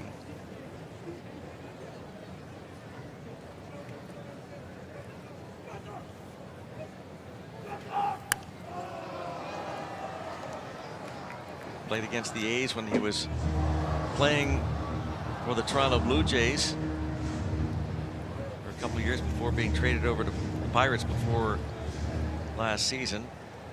Just 6 hits in 34 career at bats versus A's pitching.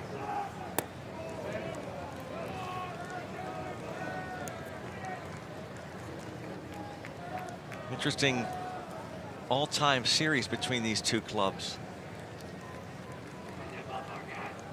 Pirates are 9-18 all time against the A's, and there's ball 4. Again, looking for any kind of opening. Sterner walks Horwitz to begin this top of the order after the first man, Valdez, was retired.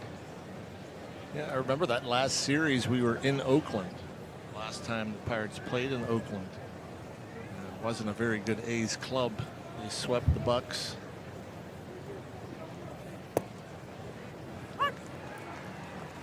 I guess that happens over there like that. Not a fan of it, but it happens. Yep.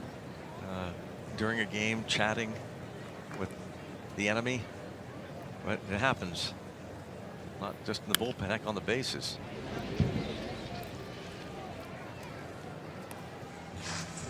Oh, 0-2 the count with a runner at first. Yeah, the all-time series, the A's are 18-9 against the Pirates. The series started out, the Pirates dropped 11 straight. Series that began in 2002. And then the Pirates won 7 of 8, then lost 6 in a row. Now coming into this one, they won the last 2 games played at PNC Park last year.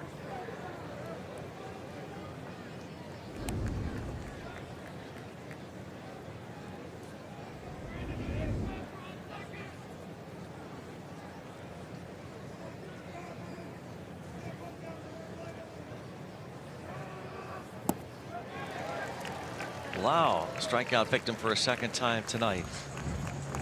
He had an infield hit in the 3rd.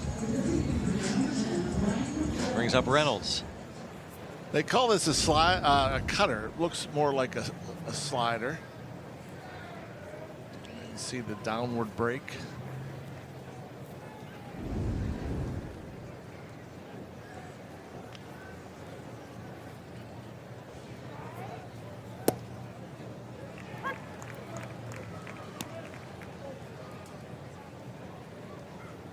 He's had 3 solid plate appearances again, Reynolds. Lined out to right field in the 5th.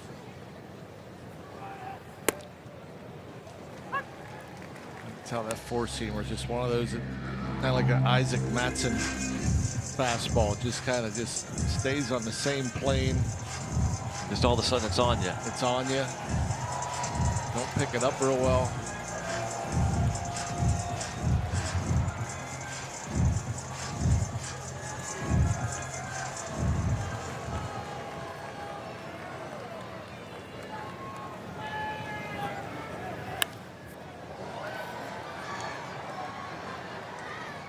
Out of play.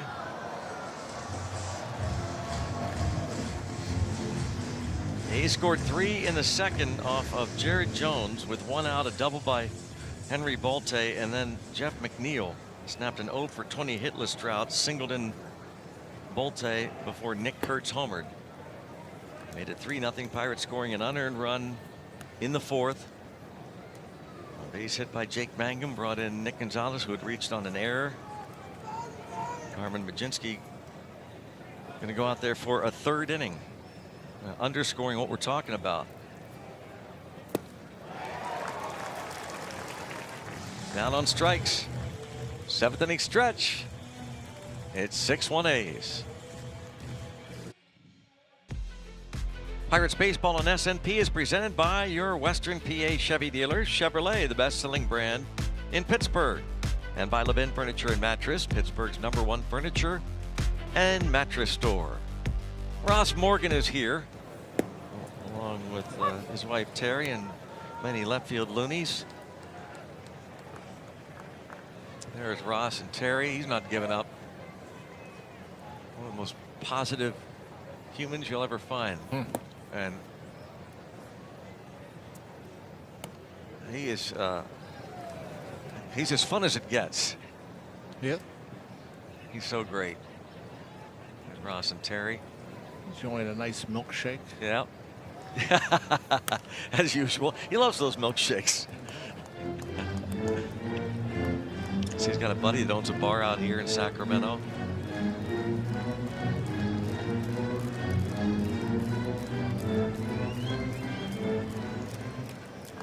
Third inning for Majinski.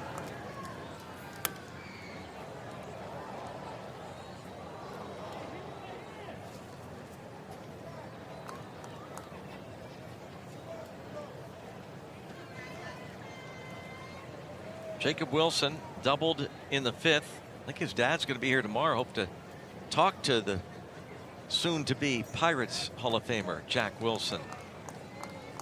Jacob in his second year. Their all-star season last year.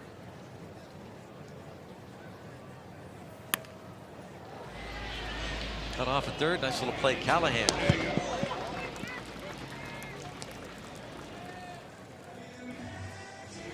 Yeah, as a third baseman, get what you can get.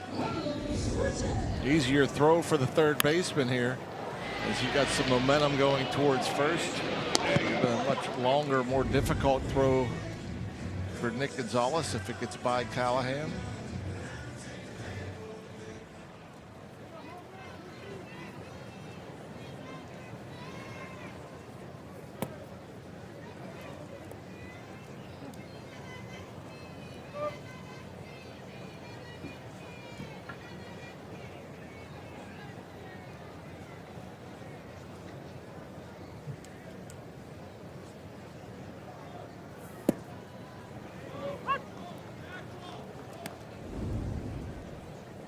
Strike was called.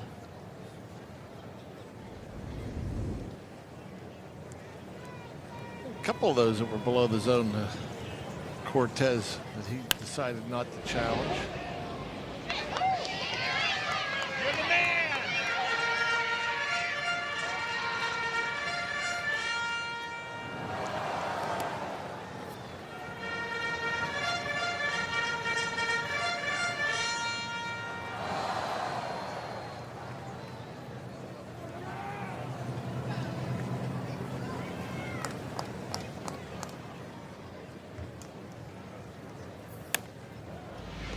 Emergency swing.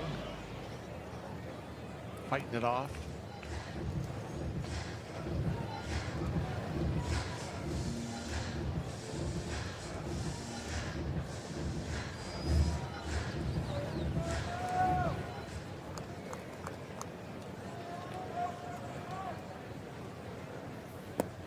Yes, he did.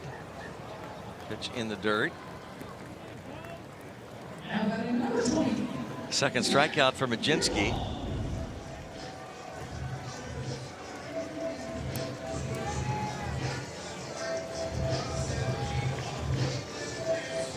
Yep, that's definitely an offer.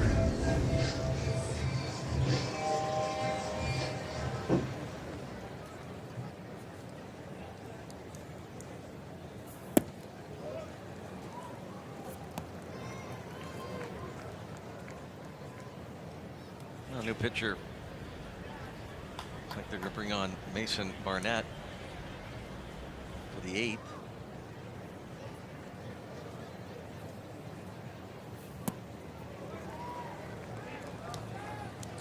Sweeper's been a good pitch for Carmen.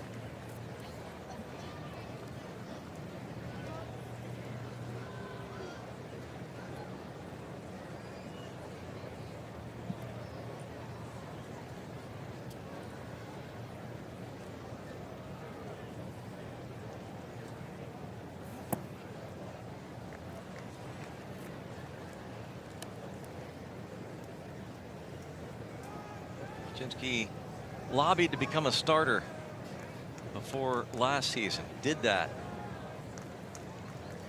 And pitched okay. Pirates felt like he'd be better served pitching out of the bullpen. He went down to the minors for a while, came back up as a bullpen guy. Did great. Yeah. Not just bulk, but again,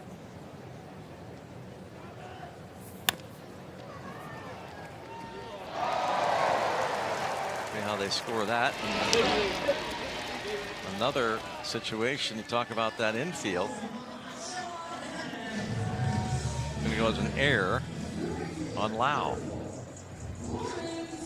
Again, a little in between hop. I thought he'd maybe kind of go with the backhand there, but went and got in front of it. And again, we're talking about hard conditions here.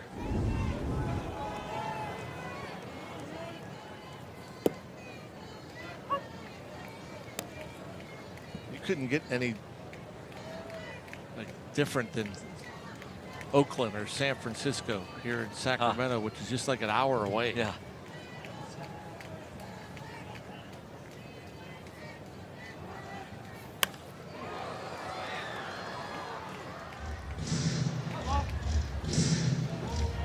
Yeah, it was extremely hot today. It was 86 degrees at game time. Don't have that in San Francisco. Driven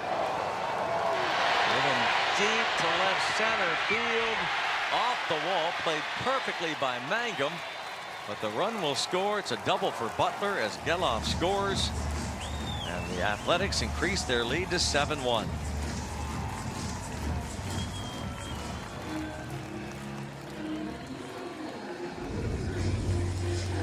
Yep.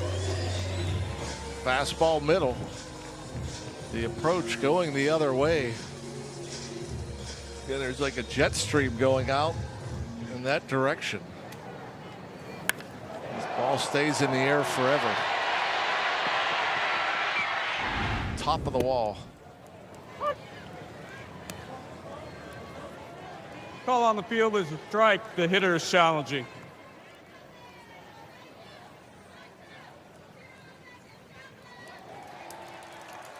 Pitches the ball. It's 1-0. Athletics have 2 challenges remaining.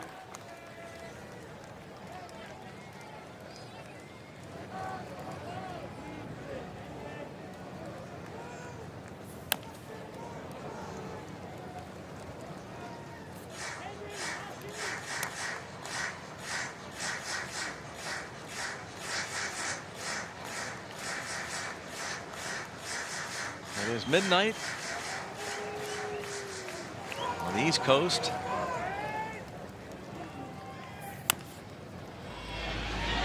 Another play, and that's going to take too long. Get the ball out. Probably a hit for Volte.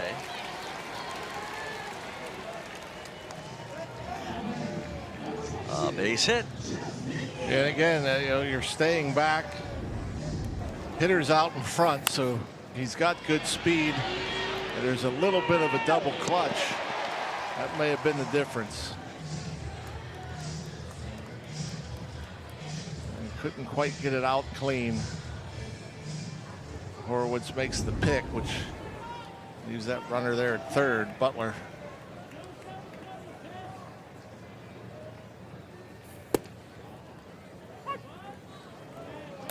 Another challenge. Call on the field is a strike. The batter is challenging.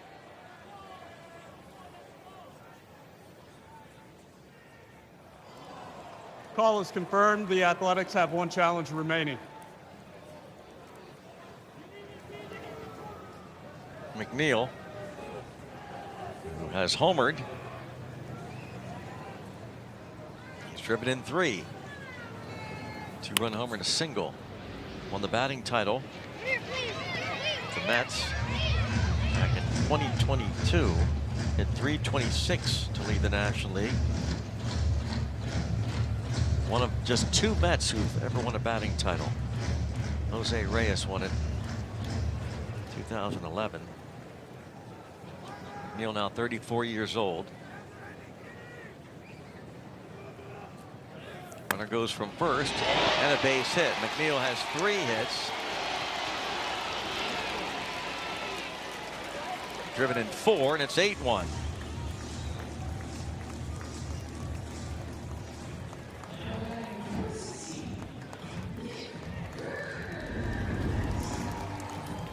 And you got the runner being held on over there at first base, so he gets a off-speed pitch down and away. Boy, there's been a couple of pitches he's hit tonight.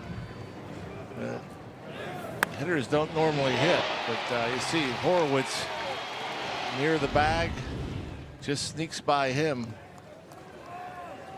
Does it make sense to hold the runner? Again, like 7-1 game. 7-1. You know, well, the runner was going, and Yeah. maybe that's why they went, because you're holding him on still. You know, there was a time where it was like 5 was the magic number. If you're up 5 or down 5, you kind of shut the running game down. But that is not the case.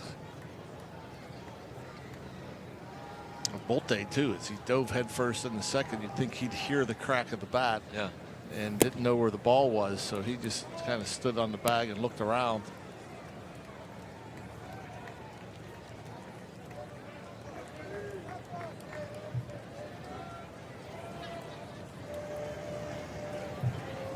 Season high 4 ribbies for McNeil. I guess we talked about on the radio, you and I, yesterday. First and third, were they going to throw down anyway? High in the air to left. No way. That's amazing.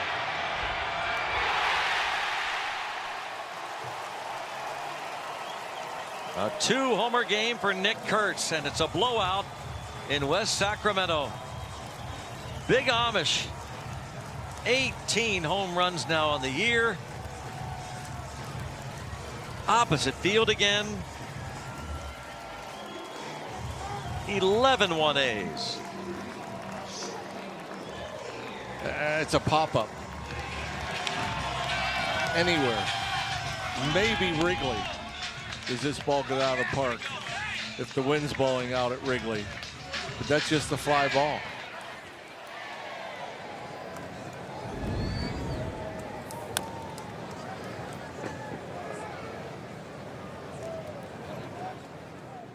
Dusting out that way. Dry air.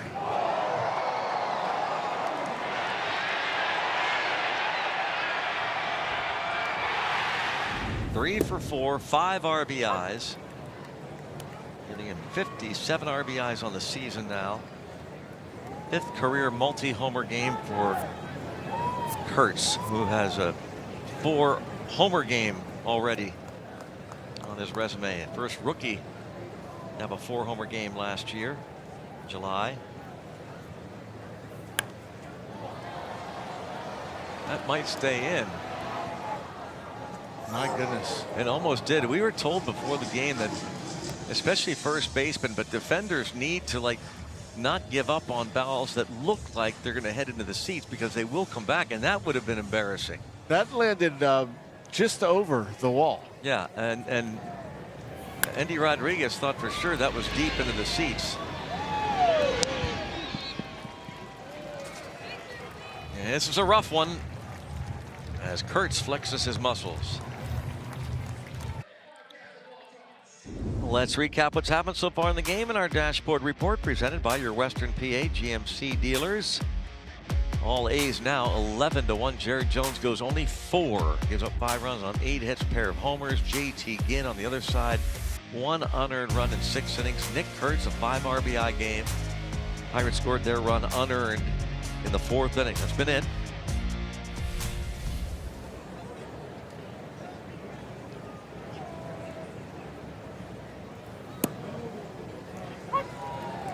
Mason Barnett. A big old looping curveball is yet to be scored upon in 9 2/3 innings.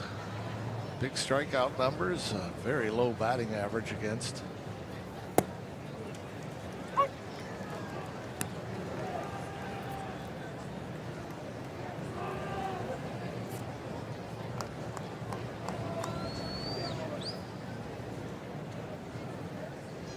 Couple other breaking balls. You saw the curveball throw a slider and a sweeper.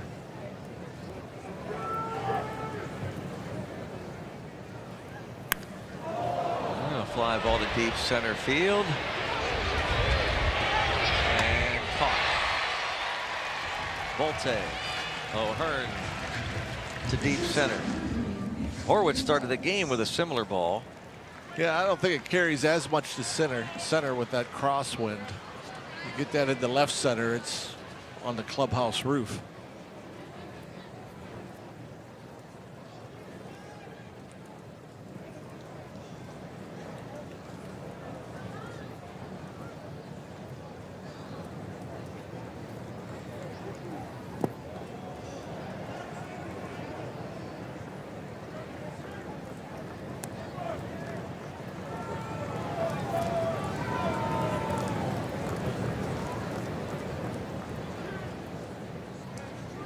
Scoring that unearned run in the 4th inning.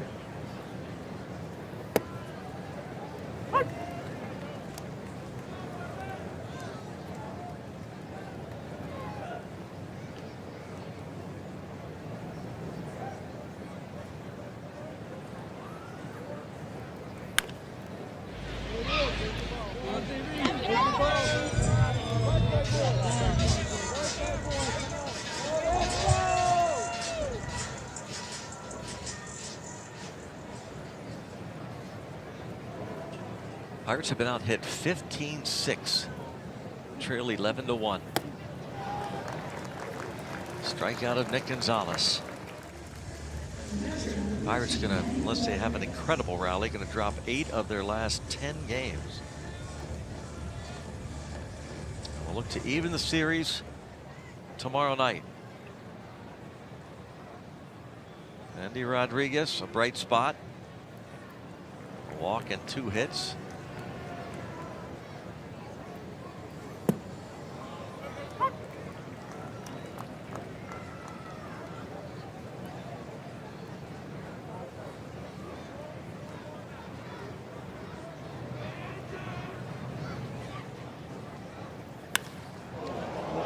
Left center field, hit this one a long way. Andy Rodriguez homers his 3rd. A 3-hit night on base 4 times. Again, he is making a statement. There was no doubt it was a hit. It was just a matter if it was high enough to get into that jet stream.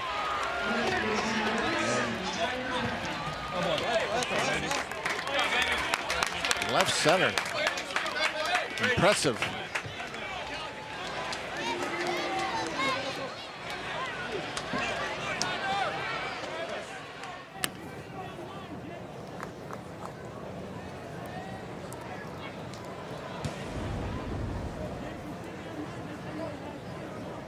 That's just a fastball.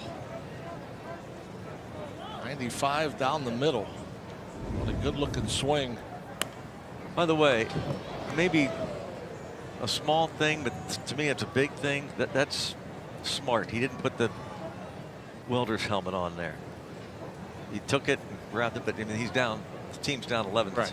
Yeah, That's, I mean, you know, there's a time where right. It's not fun. Right.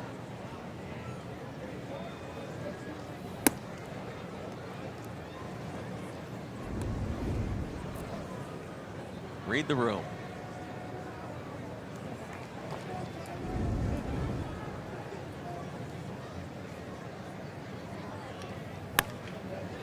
Callahan sends one to shallow right.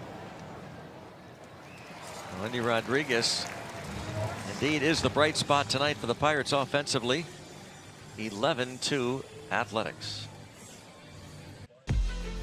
Pirates baseball on SNP is presented by UPMC, the official healthcare provider of sports coverage on SNP, and by Barrel Automotive, driven to be better.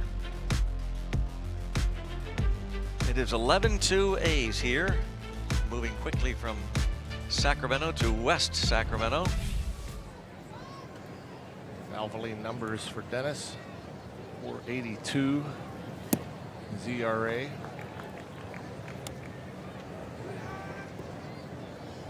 Billy Cook comes in to play center field. Jake Mangum will go over to right. O'Hearn out of the game now. Majinski 3 innings, 7 hits, 6 runs, but just 1 earned. A walk, 2 strikeouts, gave up the home run to Kurtz. I almost want to see Santana like back off. Yeah. You know, throw it slower. Right. Good changeup. That's when he was really good. Yeah, you know, I mean, when we started struggling, I think he just started overthrowing the ball. You know, the fastball was getting up into the mid 90s. I mean, I felt like he was always effective, just lower 90s with movement, just missing the bats. And great command. Mm-hmm.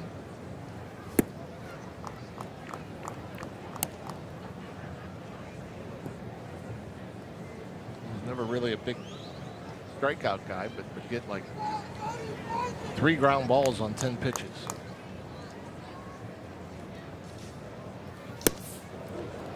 Oh. Soderstrom strikes out against him. After a bunch of soft stuff, decided to go upstairs with the heat.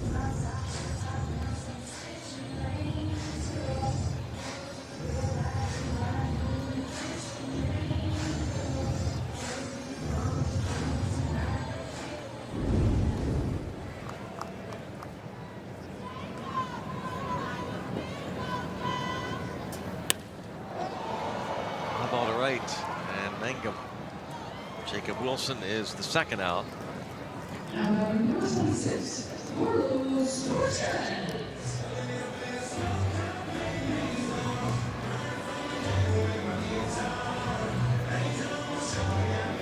Santana, the third pitcher. Jared Jones went 4, gave up 5 runs on 8 hits. His ERA up to 6.23 in 4 starts since coming off the injured list. Majinski giving up the 1 earned in 3. His ERA 3.97.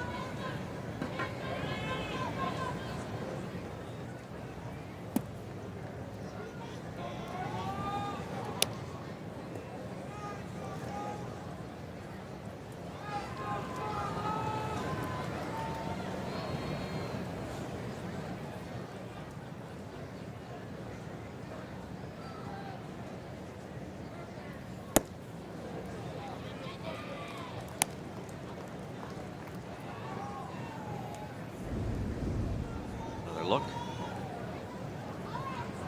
Big bender.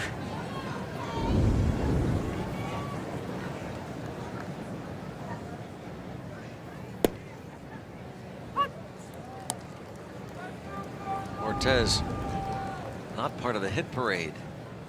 15 hits total for the Athletics.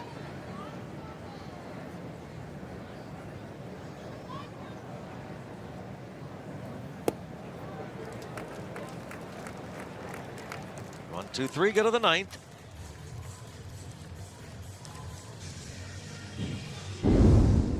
Time for the North Star Chevrolet Buick and GMC star of the game, of course. It's Big Amish. Nick Kurtz, 3 for 4, 5 runs batted in, a 2-homer game. Both bombs in almost the exact same location. One, a line drive that got out in a hurry, and the second one, just a high towering fly ball that just got carried by the wind. Jake Mangum takes strike 1. And he's still hanging in there, hoping for a long ball. Andy Rodriguez hit one over the left center field wall.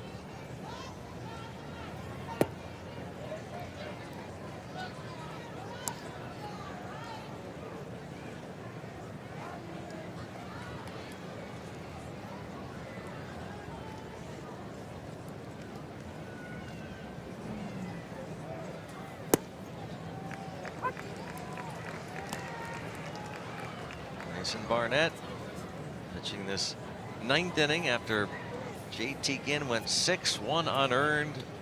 Justin Sterner a scoreless 7th.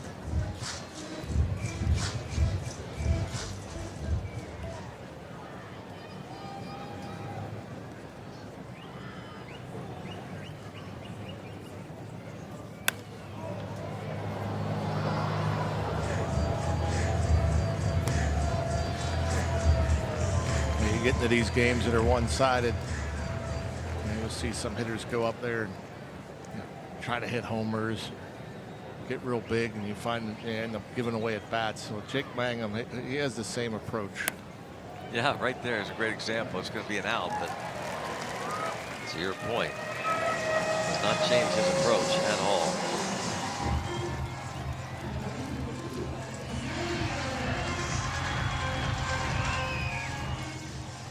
Still a frustrating night for these Pirates.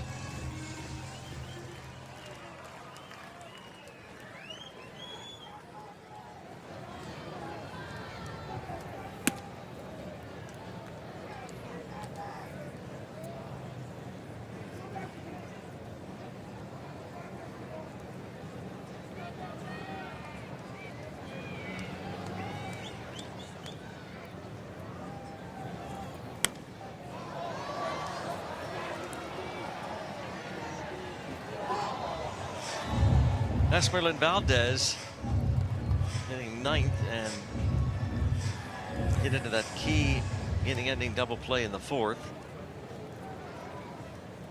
Pirates has picked up that unearned run to make it 3-1. They had runners at first and third, 1 out after the Mangum single.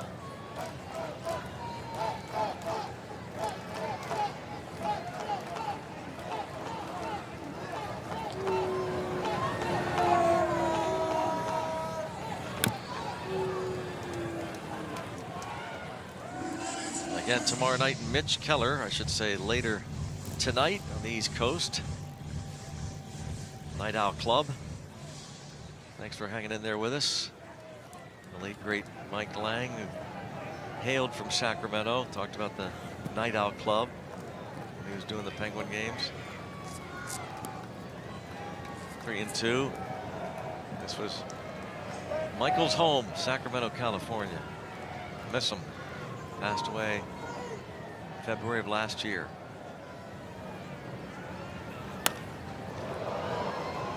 To right. 2 outs.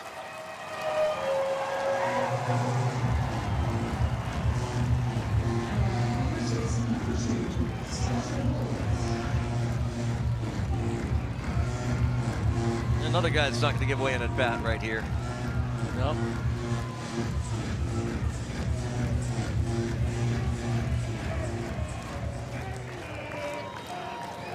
A little bit of a rut for Spencer.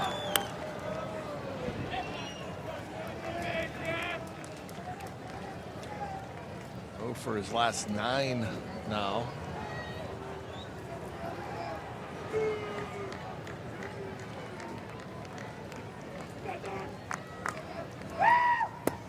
Pirates themselves in a rut. Couple strikes. Been a while since they've been below 500. Oh, that's right. Yeah, this is it. They're going to drop below 500. They had bounced back time and time again, but like 4 times, I think. They had avoided dropping below 500. Going back to, I want to say, April the 1st. They were 2-3.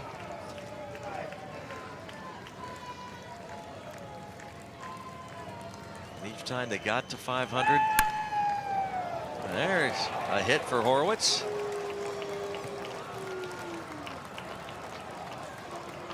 Two-out double.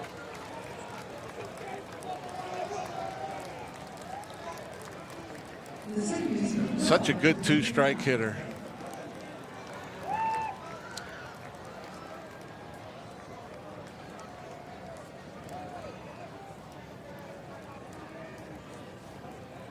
Hopefully that gets him going again.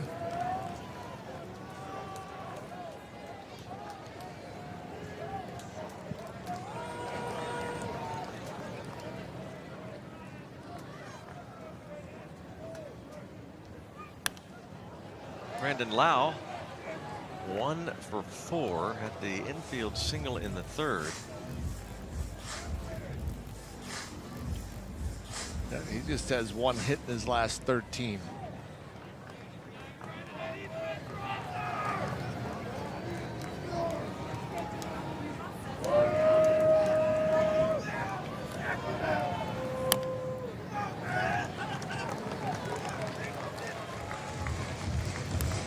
It's Mitch Keller Tuesday night for the Pirates against Jack Perkins.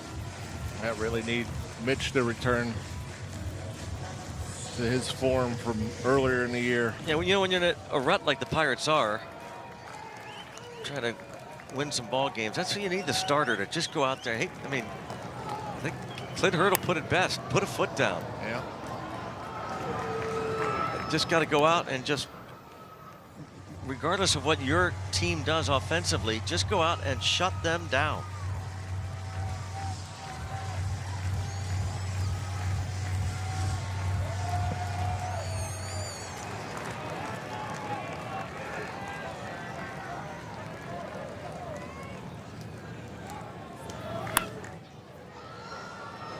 Toward left. That's what they will look for from Mitch Keller tomorrow. Not a pretty one here in West Sacramento. It was for the Athletics and Nick Kurtz. 3 for 4 and 5 ribbies. They collect 15 hits and they just take it to the Pirates and hand the Pirates their 37th loss. And they do indeed drop below 500 for the first time since the very early portion of the season. Yeah, good offensive approach for the A's and a good pitching performance from the crafty righty Ginn. Kotsay's club goes to 500 at 36 and 36 and improves to 8-5 in the month of June. So here in West Sacramento, the Athletics defeat Jared Jones and the Pirates handily, and the Pirates will look to even the series on Tuesday night. Hannah did her part. In the meantime, we'll send it back to the studios and break this one down. 11-2 Athletics.